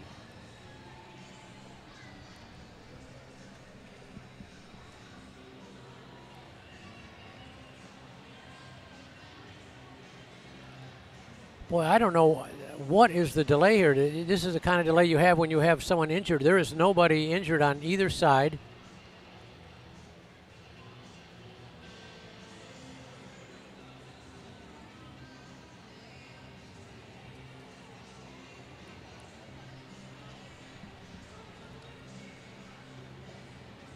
I wonder if we're having a video review. I'm not sure what it would be, because that's the only thing I can understand why this delay is taking so long. And Sparky McCune was in the ear of the official right next to him before the timeout was called. Is he challenging a possible targeting or something? They must be looking at something. Maybe it's the spot of the ball, but it'd only be a half yard or so, if that. We're going to try to pick up the ref's mic when they come back. And it's the good news is when it's inside, it's loud enough. The bad news is because of the dome, it just echoes and you can't understand what they're saying.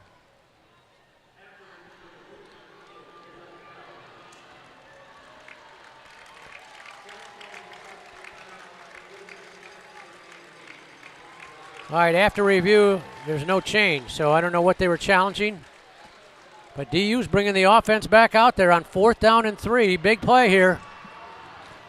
Early stage of this third quarter. Sparky McEwen says, I've got faith in my offense to pick up 3 big yards and not give it up in our own territory to the opposition. Let's see what happens on 4th and 3. Mathis has Trey Harris to his left on 4th down. Man in motion to the left. Here's Garrett. Dewan takes the snap, gives to Trey up the middle, and he's going to fight forward, lunges forward. I think he's got it. That extra lunge just picked up what he needed, I think. They'll spot him right just about to the 49-yard line. They have not moved the chains yet. Now they look over there.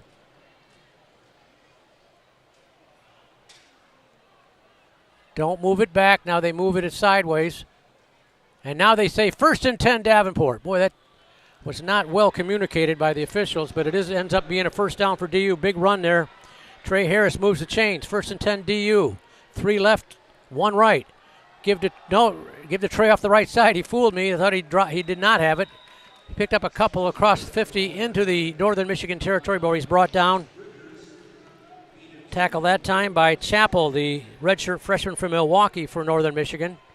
Give him about 3, 2nd and 7 for DU.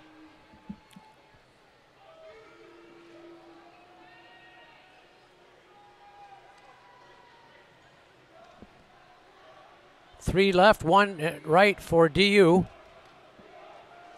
Trey Harris up to 91 yards on the game. Back to pass Mathis. He's being pressured. Screen pass. Set up beautifully at the 50. 45 Trey. Bumps off one man to the 43 and then falls forward to the 42-yard line.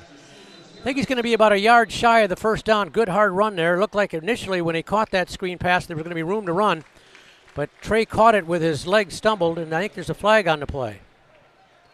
Mitch Larkin in on the tackle along with Monreal for the Cats, but this one may be moving backwards because some type of blocking violation. The Northern Michigan bench clapping.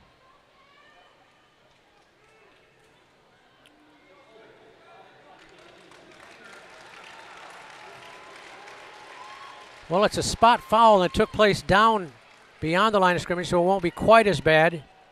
It'll remain 2nd down. It'll be back to the 44-yard line. 2nd down, and let's call it 15 for DU, leading 21-10. A little bit less than 1 minute shy of the midway point of the third quarter here in beautiful Marquette, Michigan. Mathis looks over the defense. Back to pass. He's going long down here for Keontae Nixon. A little bumping going on. No flag, no signal. The hat came off by the official on the side, the line judge, so I think Keontae went out of bounds. It wouldn't have counted even if he caught it. That's going to make a 3rd and 15 for DU now, with 8:06 to go in this third quarter. Neither team having much success offensively here to start this second half. The score remains 21-10 Davenport. Homecoming crowd cheering on its defense here at the Uperdome. Mathis again to pass in the pocket. Good protection. Now he'll throw it off his back foot, and that ball is incomplete. He was looking for George Sims. And we've got a Northern Michigan player shaken up. Dwan had to throw it off his back foot.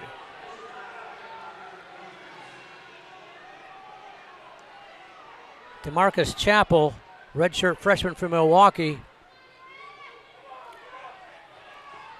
is the one shaken up, and he's making it very wobbly off the bench, off to the side.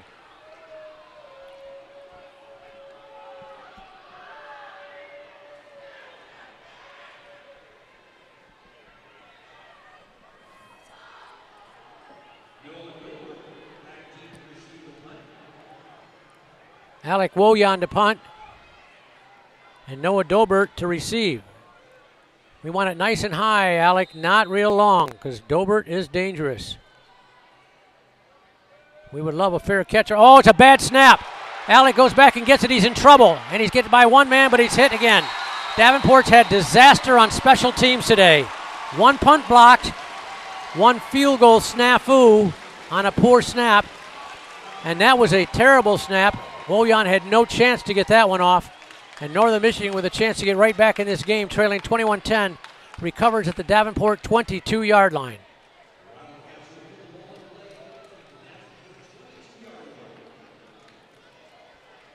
Special teams have been anything but for DU today.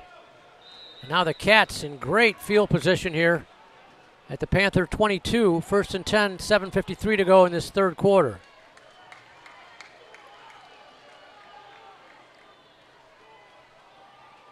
Riddle gives to the first back. Wide open. Noah Dobert, 15-10, 5, touchdown. Second touchdown of the game for Dobert. This one from 22 yards out. We've got ourselves a one-score game.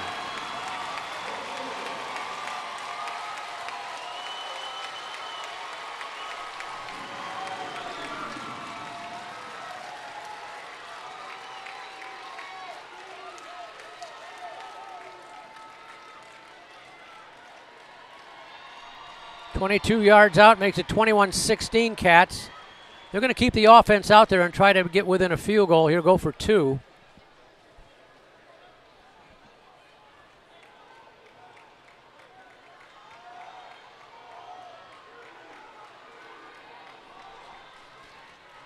They'll stay in that option, and now we got a whistle just before the snap. Timeout called by Northern just before the play clock expired. It was going to be a design quarterback run for Austin Riddle, but just as he took the snap, the call came in. That's the second timeout already called by Northern Michigan. Remember that, if we get a tight game down at the end, they're down to just one timeout left.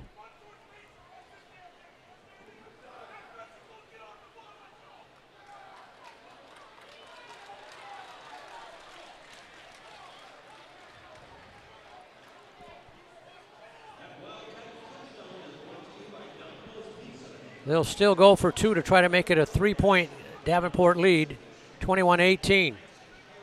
If they convert it, 21-16 if they do not.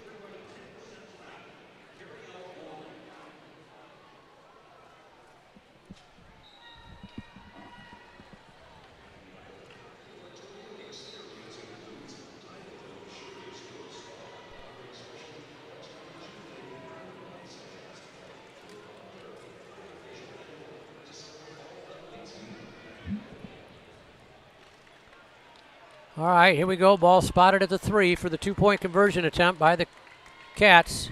Last time they spread everybody out, and Riddle just was going to run up the middle on a design quarterback run. Same formation here on the 2-point conversion. Let's see if he takes a step back and runs forward again. Man in motion to the left. Now he goes back to the other way. This is Snow. Dobert's going to run it to the 3. He's not going to get there. Davenport will stop him, and the 2-point conversion attempt fails.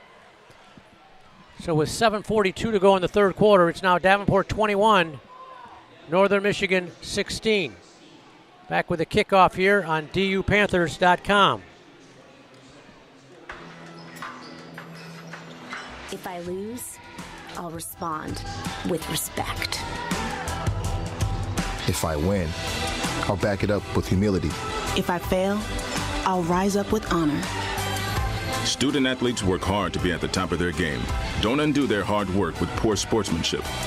Please show respect to student athletes, coaches, officials, and other fans.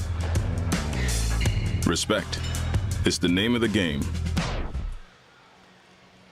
Well, Davenport's special team snafus have now cost them on the scoreboard 9 points. A field goal in the first half, which came after a block punt. And then touchdown there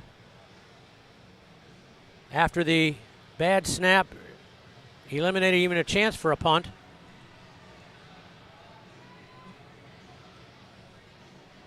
And it's 21-16.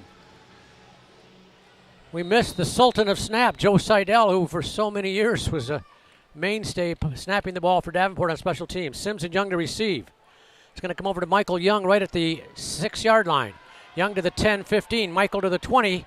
Breaks one tackle, but he falls forward and is hit down at the 24-yard line. Solid return by Michael Young.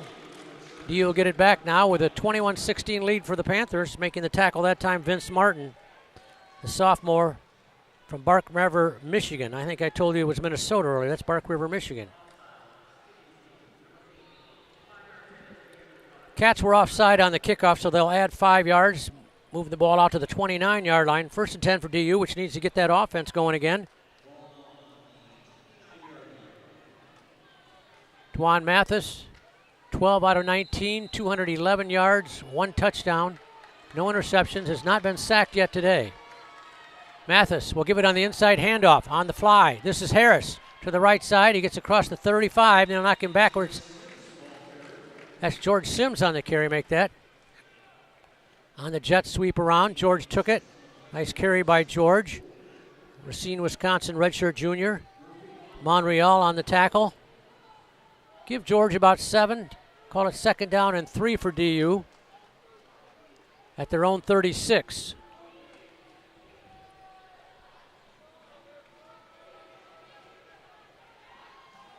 In motion goes Meach Garrett right to left.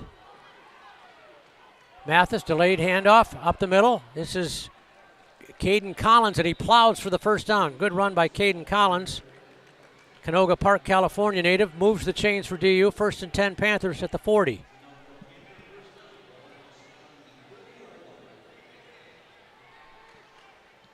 Stanley Smith on the tackle for Northern, but it's 1st and 10 Davenport right at the 40. 3 receivers left, including Dom Gerguric. 2 split out to the right, an empty backfield for Dwan Mathis. The Romulus, Michigan native sends a man in motion. Gives it on the jet sweep to Smims, running right to the left. He's got to turn the corner. He does, 45. George Sims, 50. Hesitates and is run out of bounds inside Northern territory at the 46-yard line. They tried that jet sweep this way and picked up a few yards, about 6. This time they go left side and they move the chains. Picked up about 15. Nice run by George Sims.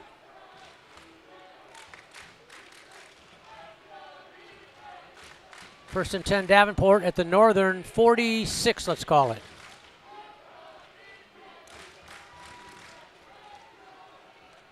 Handoff, Caden Collins up the middle. He'll plow for a few and then knock him down. Give Sims 14 on that previous jet sweep. Give about 3 yards that time to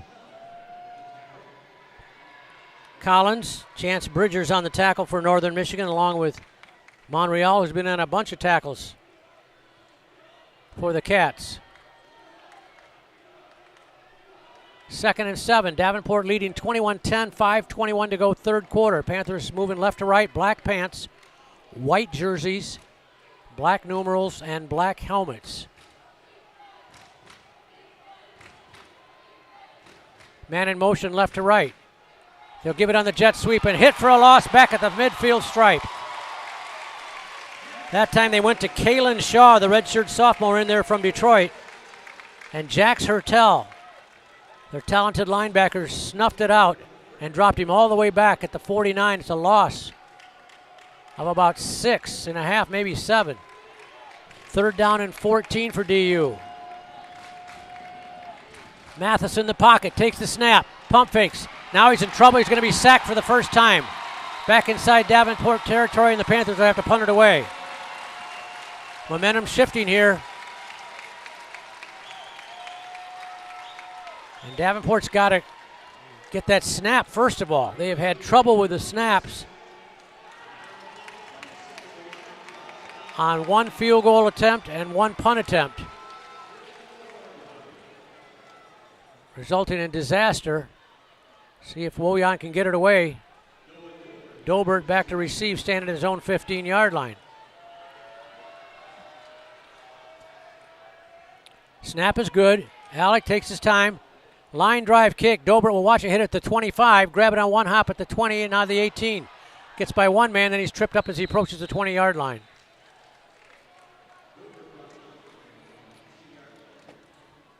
So Northern Michigan, which has had the lead twice today in the first half, has a chance to take a lead here in the second half.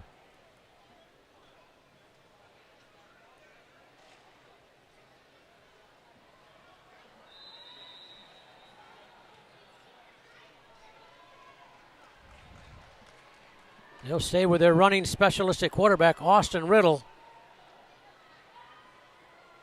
who's carried the ball 10 times for a net 21 yards today. He'll give it to the first man through. It gets across the 20 to about the 21-yard line. Noah Dobert picked up a few. Call it 3, 2nd down and 7 for Northern Michigan. 3.5 to go in the third. Davenport 21, Northern Michigan 16. Latrell Scott makes another tackle for Davenport. Dobert stays in the backfield, I think with Jahai Wood. Option left, he will keep it himself and get very little, maybe a yard and a half, that's about it. It's going to be 3rd down and about 5 for Northern Michigan. Tackle for Kennedy Nelson, the senior from Raleigh, North Carolina, by way of St. Augustine University for Davenport. Call it 3rd and 5 for the Cats. Final 3 minutes of the third quarter. DU leading by 5.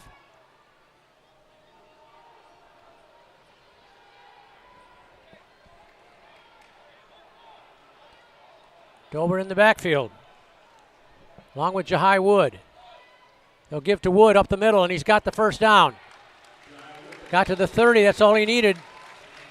Moves the chains.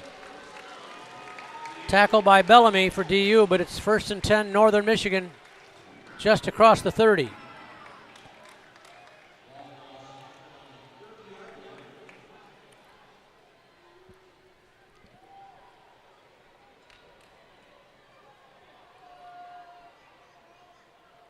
Wood and Dobert in the backfield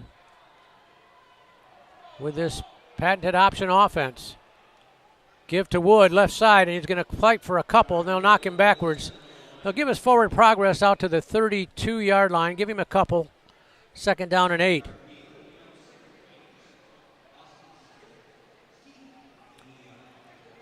Austin Steef on the tackle for DU. Also in there was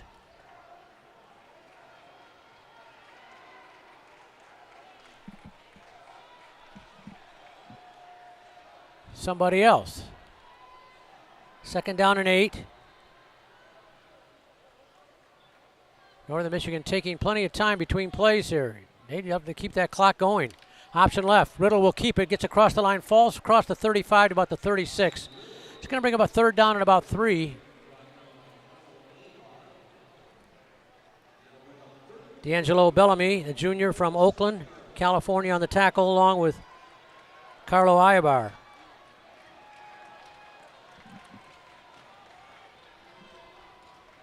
It's getting warm in here, isn't it? It is getting warm inside the dome. They've got the doors open at the end of the dome, but it's getting warm in here. Play clock down to 7. They're milking this drive on the clock. Option left, and he's going to be hit at the line. He falls forward and gets maybe a half yard, but it's going to be well shy of the line to gain. 4th down situation for Northern Michigan.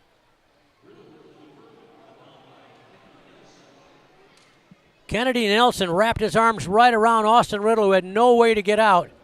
DU should get the ball back in decent field position. Michael Carlin in punt formation. Asher Gregory to receive. No penalties, guys. Asher's a candidate to bust one at any time. Don't let it be wiped out by a flag. And we get a timeout on the end of the fourth quarter. After 3 quarters, the score, Davenport 21, Northern Michigan 16. Back with the fourth quarter on DUPanthers.com. Champions know how to seize opportunities. When they see moments of greatness unfold right before their eyes, they push as hard as they possibly can, and then they push harder. Because the heart of a champion never settles, never quits, and never stops giving its all. We are champions. We are Division II. We go big, we give it everything we've got, and we win. On the field, on our campuses, in our communities, for our causes, in our careers. We rise to become champions in everything we do. We are Division II, and there are no limits here. We make our time count. We set our own path. We become champions on our terms. It's time to up your game, because we're here to play and learn. But most importantly, we're here to discover ourselves, our vision, our heart, our drive. All right, we're about ready to go for the fourth quarter here. Davenport will get the football back. We'll have third quarter stats for you here when we get a chance. Carlin to punt it away. Asher Gregory standing at his own 21-yard line. 4th and 4. Good pressure. And it's blocked! Grabbed by Davenport! 15, 10, 5. Touchdown Davenport! Kevin Underwood took the block punt, and the Wyoming, Michigan native took it in for the touchdown. And he's being mobbed over there. Kevin Underwood's first score as a Panther is huge, and DU makes it 27-16. I'm not sure who blocked it, but Underwood grabbed it on one hop, and he was off to the races. The former Wyoming Wolf from Wyoming, Michigan, which happens to be my hometown, makes it 27 and hopefully 28 here. PAT attempt for Ian Jenkins is up. It's on its way. And Ian Jenkins in his college debut is 4 for 4. And Davenport now leads it 28-16 after the block punt and score by the Panthers from, I'm trying to figure the mileage or the yardage on that one by Underwood.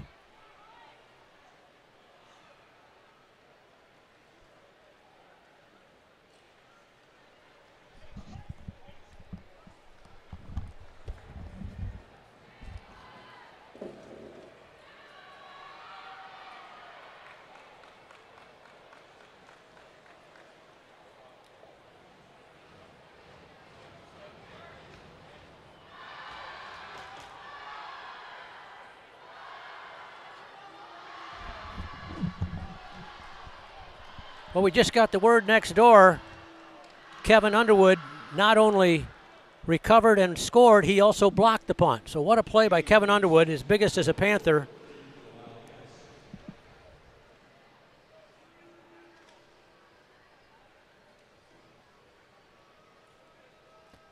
And makes the score Davenport 28, Northern Michigan 17.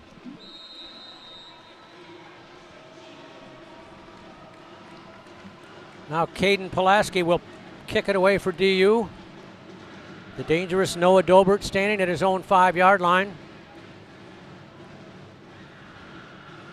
We still got to get you those third quarter stats. Going to go the other way to the 8-yard line. 10, 15, 20, 24, and that's it. While they line them up, let's get the third 3 quarters. First downs. Davenport 12, Northern Michigan 14. Rushing yards, Davenport 64. Northern Michigan 227. Passing yards, Davenport 211, Northern Michigan 0.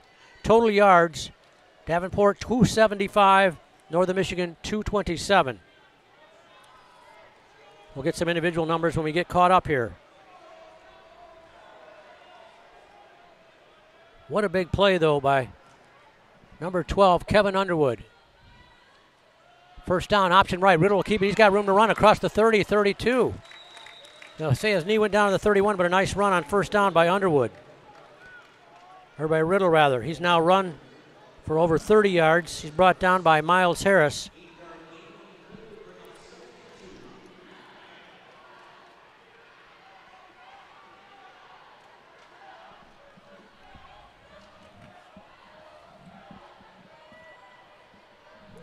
2nd down and 2.5. Riddle will give it to the first man through. He fights for the first down to the 35-yard line.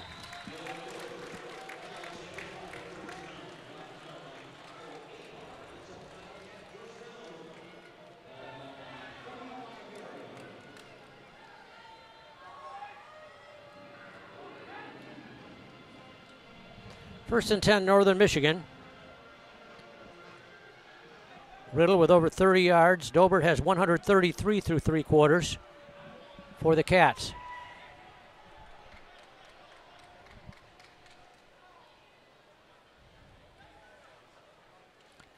First down, give to the first man through, nowhere to go. He's hit right at the line. He will fall forward for a couple. Center of that defensive line swallowed him up. For Northern Michigan, Dobert, 133 yards net through 3 quarters. Riddle had 25, now he's over 30. But again, they have not completed a pass today. Duke Chauvel, the starting quarterback, attempted 2 unsuccessfully in the first quarter before he was injured and will not see action today. Riddle, the running specialist, has now carried it 13 times on the afternoon. 12:58 to go, 4th quarter. Davenport 28, Northern Michigan 16. Back to pass, he's going to throw it. He's going to go long down the right sideline. There's nowhere near the receiver. Northern Michigan lobbying for a flag, but that ball was way over the head of the intended receiver. A little bit of contact, but not that flagrant.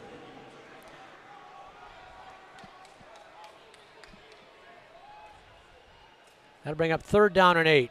Clock stops with 12:46 to go.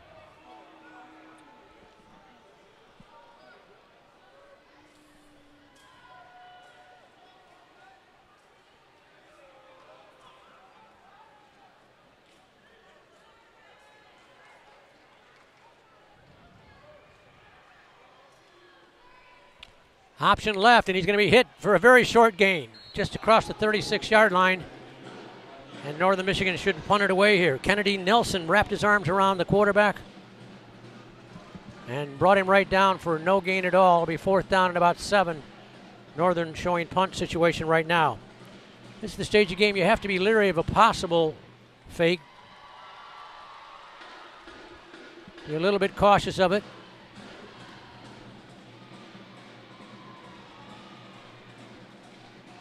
Asher Gregory. There's the snap.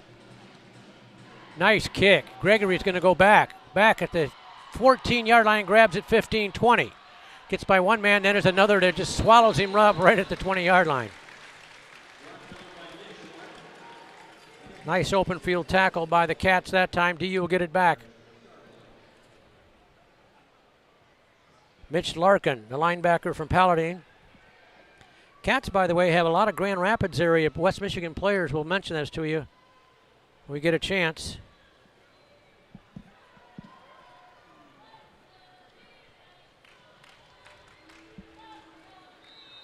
Trey Harris in the backfield through 3 quarters. Net 81 yards. We've got to get him over 100 to make it 3 for 3 in the century mark. Carrying the football for DU. So they'll give it to him right away up the middle. He's got a hole. Look out. 35, 30, 40, 35, 50. Trey Harris, 40, 30, 20, 10, 5. Touchdown, Davenport. Trey Harris from 81 yards out. His 3rd touchdown of the day. His 6th in 2 days. And DU takes a commanding lead.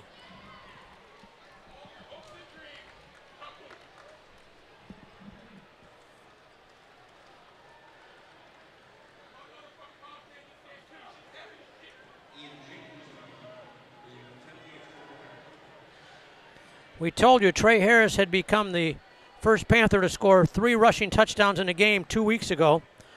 Well, guess what? He's just done it again at the 11:43 mark of the 4th quarter. Kick is up and good for Ian Jenkins, who had a successful debut at college kicking. He is 5 for 5 in conversion attempts, and it's 35-16 Davenport. We played a little over 3 minutes in this 4th quarter. Well, let's get the totals Trey has said not only back-to-back games with 3 touchdowns, he's also 3 straight games of over 100 yards. Right now, he's a net 161 on 10 carries. That's 16 yards per carry with 3 touchdowns from 57, 9, and just now from 81 touchdown. Well, early on we were saying how the Davenport was not getting much on the offensive line rushing the football in the first quarter, but boy, they have steadily improved that, given some holes. Trey got a seam there, and he was gone.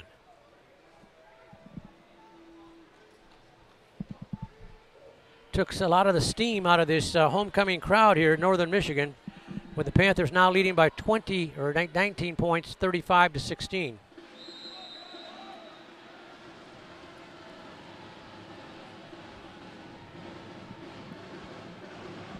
Caden Pulaski will boot it away.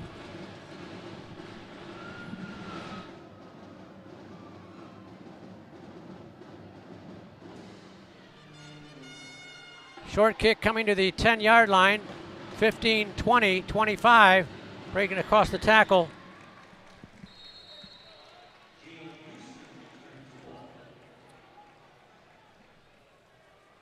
And Northern Michigan will start at the 29-yard line, trailing Davenport 35-16.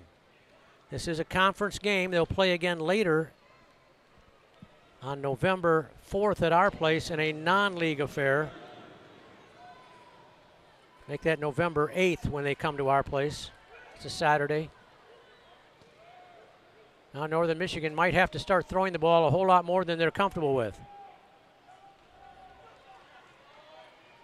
Riddle 0 for 1 passing so far. Gives it off to the second back through. And oh, is he hit as he got across the 30-yard line.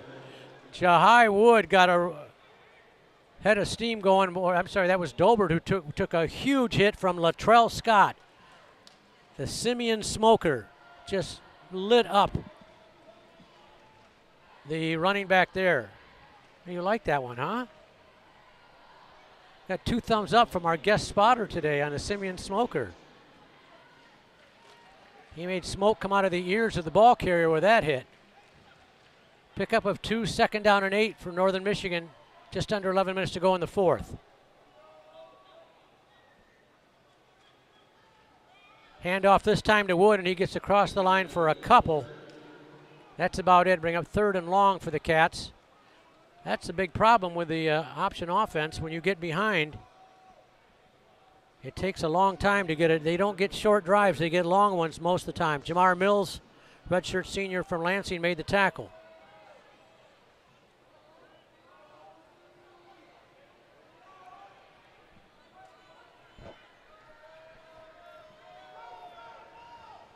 A little confusion on the offense with this play on 3rd down and 7 for the Cats at their own 33.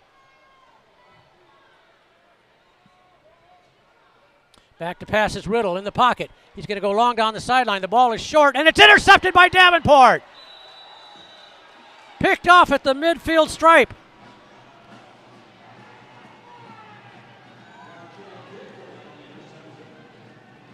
I think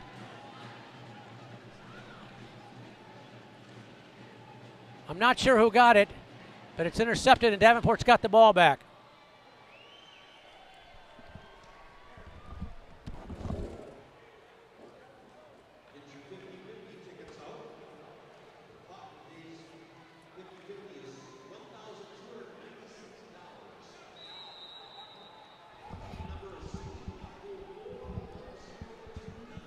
First and 10, Davenport. We've got the hero of that defensive play for DU. Just a second, we'll get that to you. First down, give to Caden Collins off the right side. Keeps the legs driving. Nice run by Caden. Across the 45, down to the 43. Well, the interceptor of that, Davenport has only 2 interceptions on the year, and the interceptor is the same one who got the first one, Markel Guilford. Remember, he picked off one and ran it back 100 yards for a touchdown in Erie, PA. Markel just picked up his second one there. Nice run by Caden Collins, by his best run of the day. Give him 8, call it 2nd and 2 for DU. Caden stays in there adjacent to Dwan Mathis. Back to pass. Dwan, he'll throw it long down the left sideline, incomplete. He was looking for Mike Young. The Mansfield, Texas native was battling with a defender. I like the call there on 2nd and 2. They'll go long, go upstairs. Maybe you get something good to happen. If not, you come back. You're 3rd and 2 at the 43, so you're in 4-down territory. You got 2 chances to run it for a first and keep the clock moving. With 9:15 to go in the 4th quarter, Davenport leading 35-16.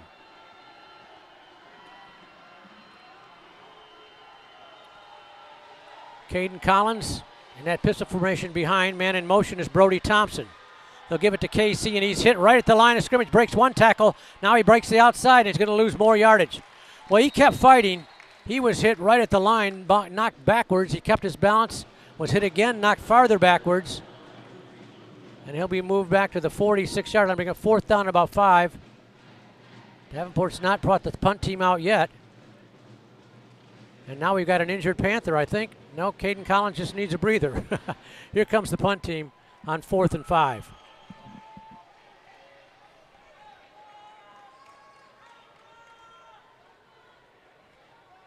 Well, the special teams really struggled for Davenport, but then they came up on the other side, provided the biggest play of the game to this point. Here's Woyan's kick off the side of his foot. He needs a bounce. He bounces sideways, out of bounds, inside the 20 and to the 16-yard line.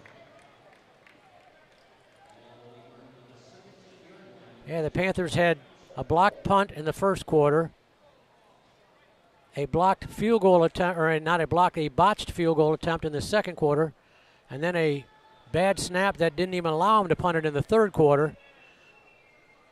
But Kevin Underwood made himself a candidate for special teams GLIAC Player of the Week when in the first play of the 4th quarter he blocked a punt and then ran it back in for the touchdown, giving Davenport a commanding lead. First down play up the middle for a couple off the right side, 2nd down and 8.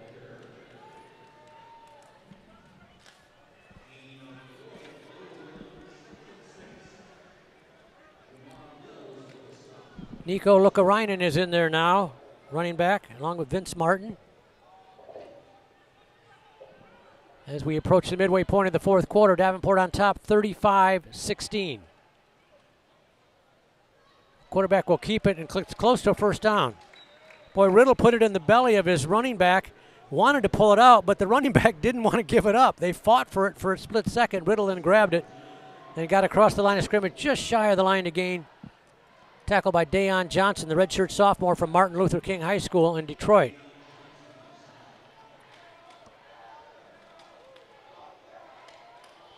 Third down and 1. Give it to the fullback up the middle, and he didn't get much, if anything. He was hit right at the line. The Wildcats are signaling they got the first down. I don't think they did. He might have lost a foot. It was 3rd down and a half yard to go. It's 4th down and a full yard now. Kennedy Nelson, one of the first to hit him, the 6'2", 260-pound senior. 4th down and 1, they will go for it, even though they're at their own 26-yard line. I would expect some type of keep by Riddle here.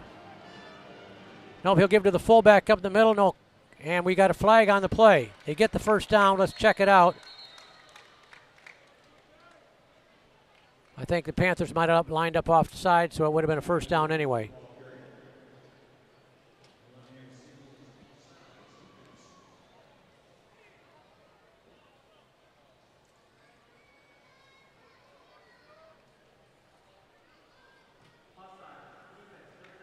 That is the call.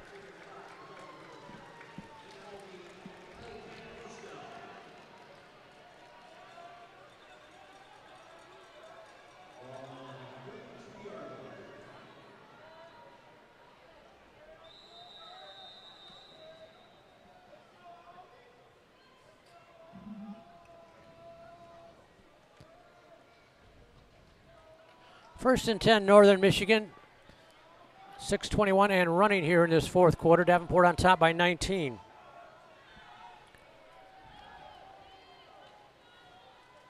Option right, last second pitch out here to Jahai Wood, and he's got a nice gain around the right side. Ball is out, but Davenport picks it up. They're running the other way. Come on back, Markel. Markel Guilford had his eyes on the end zone once again. He picked it up and was headed down untouched to the end zone, but they'll say his knee was down. I believe that was the right call. His knee went down just before that ball came out. Ralph Donaldson on the pop. 2nd down and 6 with under 6 to go in this 4th.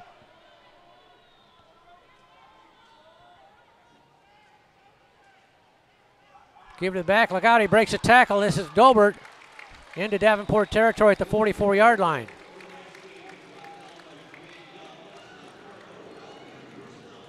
Boy, Noah Dobert is just a workhorse for them. You like the way this young man plays the game. That is his 23rd carry of the game for 157 yards, 7 yards per carry, and 2 touchdowns. Back to pass. They're going to throw it down the right sideline. Intercepted by Davenport. Coming back the other way to the 20. The 25. Now jumping to the outside. To the 30. This is Vince Cooley with it. And DU's got it back on their 3rd pick of the season, their 2nd of the afternoon. Vince Cooley, the redshirt junior from Detroit, gets his 1st pick of the season. DU's gets 2 interceptions in this second half. One by Guilford, one by Cooley. And DU will get it back, leading 35-16 with 4:55 to go in this 4th.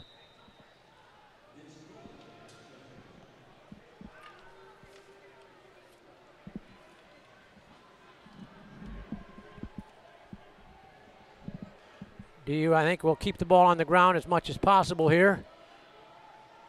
1st down, they'll give to Trey right side around the corner, and he breaks the tackle, gets near 1st down. Harris piling up the yardage.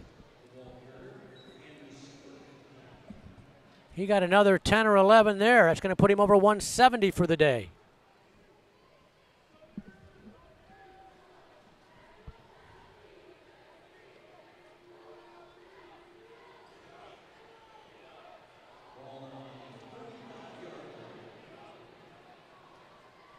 Well, Trey Harris, let me check the stat and make sure what they gave him there.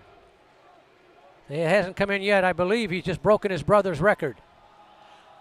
Give up the middle to Caden Collins. He gets about 3.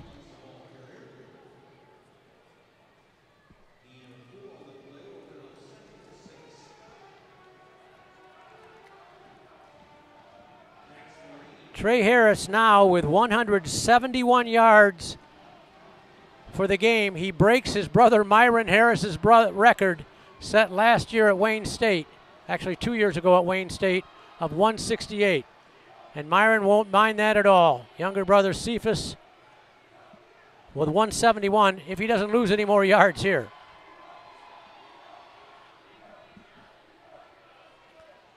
First down, give it left side. It's a Caden Collins across the midfield stripe, or up near the midfield stripe. He might have moved the chains again.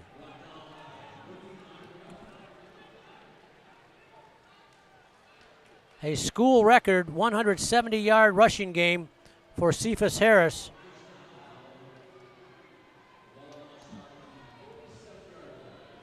You may wonder why, if you've not heard me say before, why we call him Trey Harris when his name is Cephas. He is Cephas Harris III in the Harris family, which has been so good to Davenport. We heard Sparky earlier saying he was just scratching the surface. I guess he was right. Just set a school record with 171 yards on the ground today. Give off the right side up near the midfield stripe.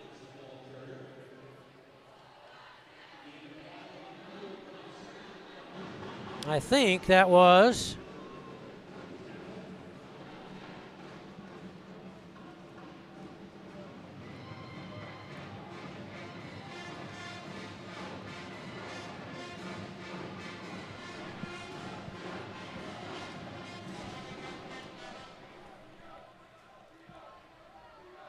Jeremiah Sterling, I think, with his first carry for DU.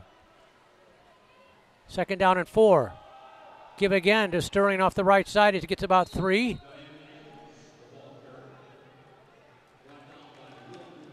The PA announcer saying Diamond Evans, but I think he's got the wrong 6. I think that's Jeremiah Sterling, the grad student from Benton Harbor.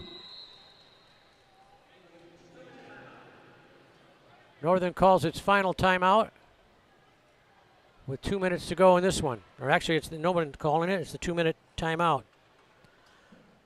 Sparky McEwen able to get some fresh bodies out there. Jeremiah Sterling, 5'11", 225 grad student, will transfer from Wayne State. Couple carries.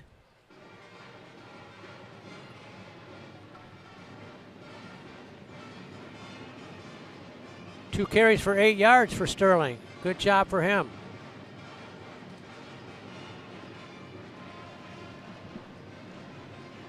So a lot for Davenport to feel good about coming home on that long bus trip. That pizza will taste extra good.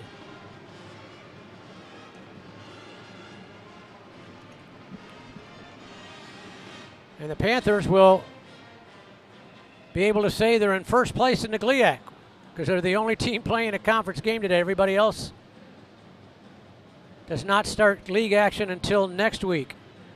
Davenport's going to go to 1-0 on the conference year, going into this Thursday's home opener against Lincoln from California. Hope we can get out there and see us. Give to Sterling.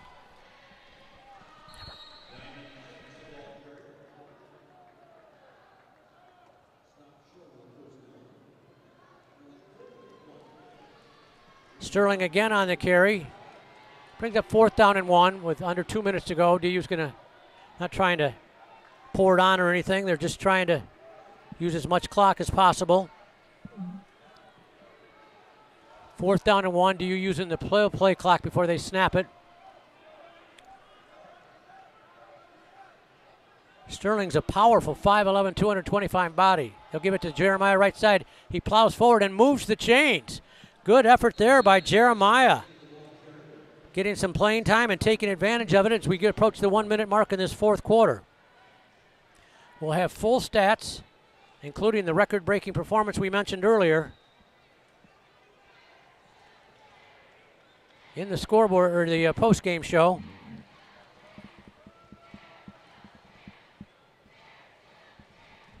Well, the band hasn't quit. You hear him chanting on the Cats. DU's going to go take some knees and call it a day.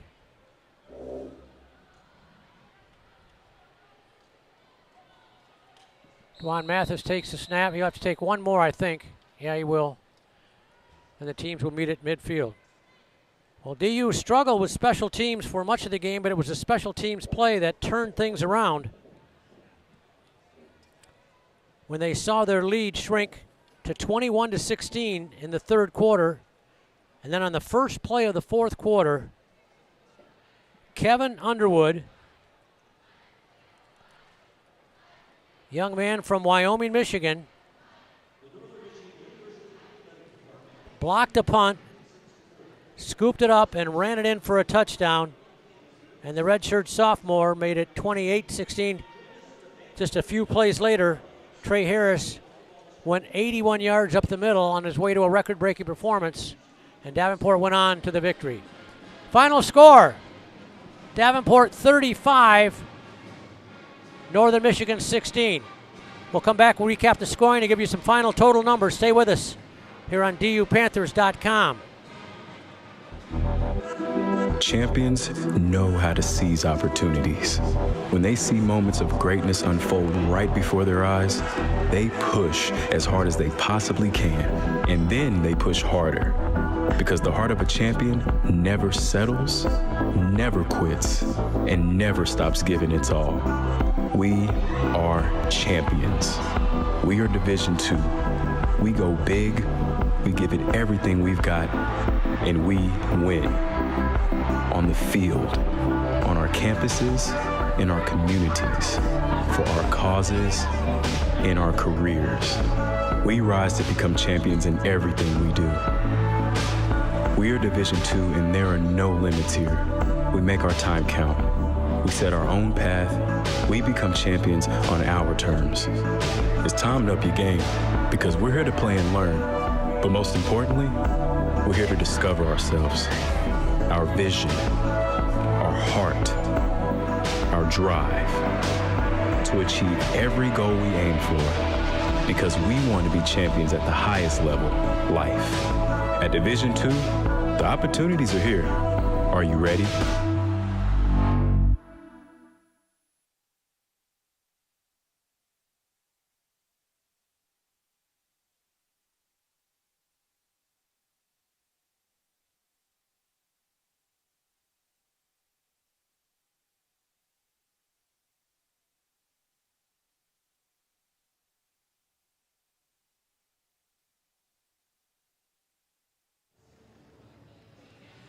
Davenport defeats Northern Michigan in the league opener for both teams here in Marquette today, 35-16. Quick recap of the scoring summary. Northern Michigan blocked a Davenport punt on the first possession of the game, got great field position, picked up one first down, then the Davenport defense stiffened, and then Michael Carlin came on and booted a 44-yard field goal. The Cats led it 3-0, 11-18 in the first quarter. No more scoring in the first quarter, but early in the second quarter, DeJuan Mathis connected with Evan Brown for Davenport on a 48-yard touchdown pass, and it was 7-3 Davenport. Wildcats came right back, marched the ball down to the 32-yard line where they went to their all-everything running back, Noah Dobert, who went up a huge hole up the middle for 32 yards. And the Cats reclaimed the lead 10-7 at the 9:15 mark of the second quarter. Next time Davenport got it back, Cephas Harris went 57 yards up the middle for a touchdown. Ian Jenkins, the freshman, making his first kicking appearance, went 2 for 2 there to make it 14-10 Davenport. Panthers got the ball back late in the half, moved the ball down to the 9-yard line where Harris went around the right corner for his second touchdown and his fifth of the young season. And the Panthers went into the locker room leading it 21-10. Panthers struggled with special teams all day. They had the block punt we mentioned in the first quarter. And early in the second quarter, they were moving for a apparent score when a field goal attempt never was able to get off because of a bad snap. Then in the third quarter, they couldn't even get a snap off on a punt attempt. It went way off the side of Woyan, recovered by the Cats. They were deep in territory. One play later, Noah Dobert went 22 yards for his second touchdown of this game. They went for 2 and failed. It was 21-16 Davenport. Northern Michigan got the ball back late in the quarter, down 21-16. They were driving for what could have been a lead-taking score. Davenport, though, forced a punt at the end of the third quarter. And on the very first play of the fourth quarter, sophomore Kevin Underwood for Davenport came up with the play of the game when he blocked the punt, picked it up, and ran it in for the touchdown. Davenport led it 28-16, got some much-needed breathing room. Panthers forced a quick 3-and-out, got the ball back, and on the first play of the next drive, Trey Harris went 81 yards for the touchdown. That made it 35-16 to conclude the scoring. Some final numbers for you. First downs, pretty even. Northern Michigan 17, Davenport 16. Rushing yards, Davenport 181, Northern 278.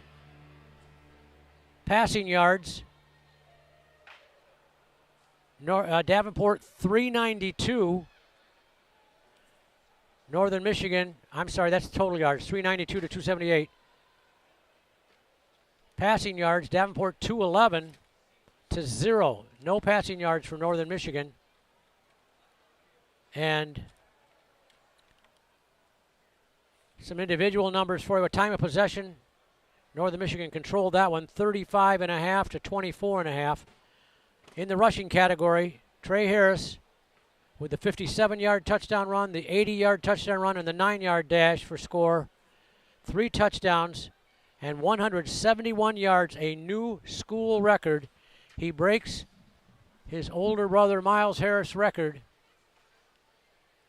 of let's check it, 168. I think I lost it. I had it right down there. 168 by Myron, not Miles, Myron Harris, excuse me. Miles is our current player. older brother Myron Harris's record of 168 set against Wayne State in 2023.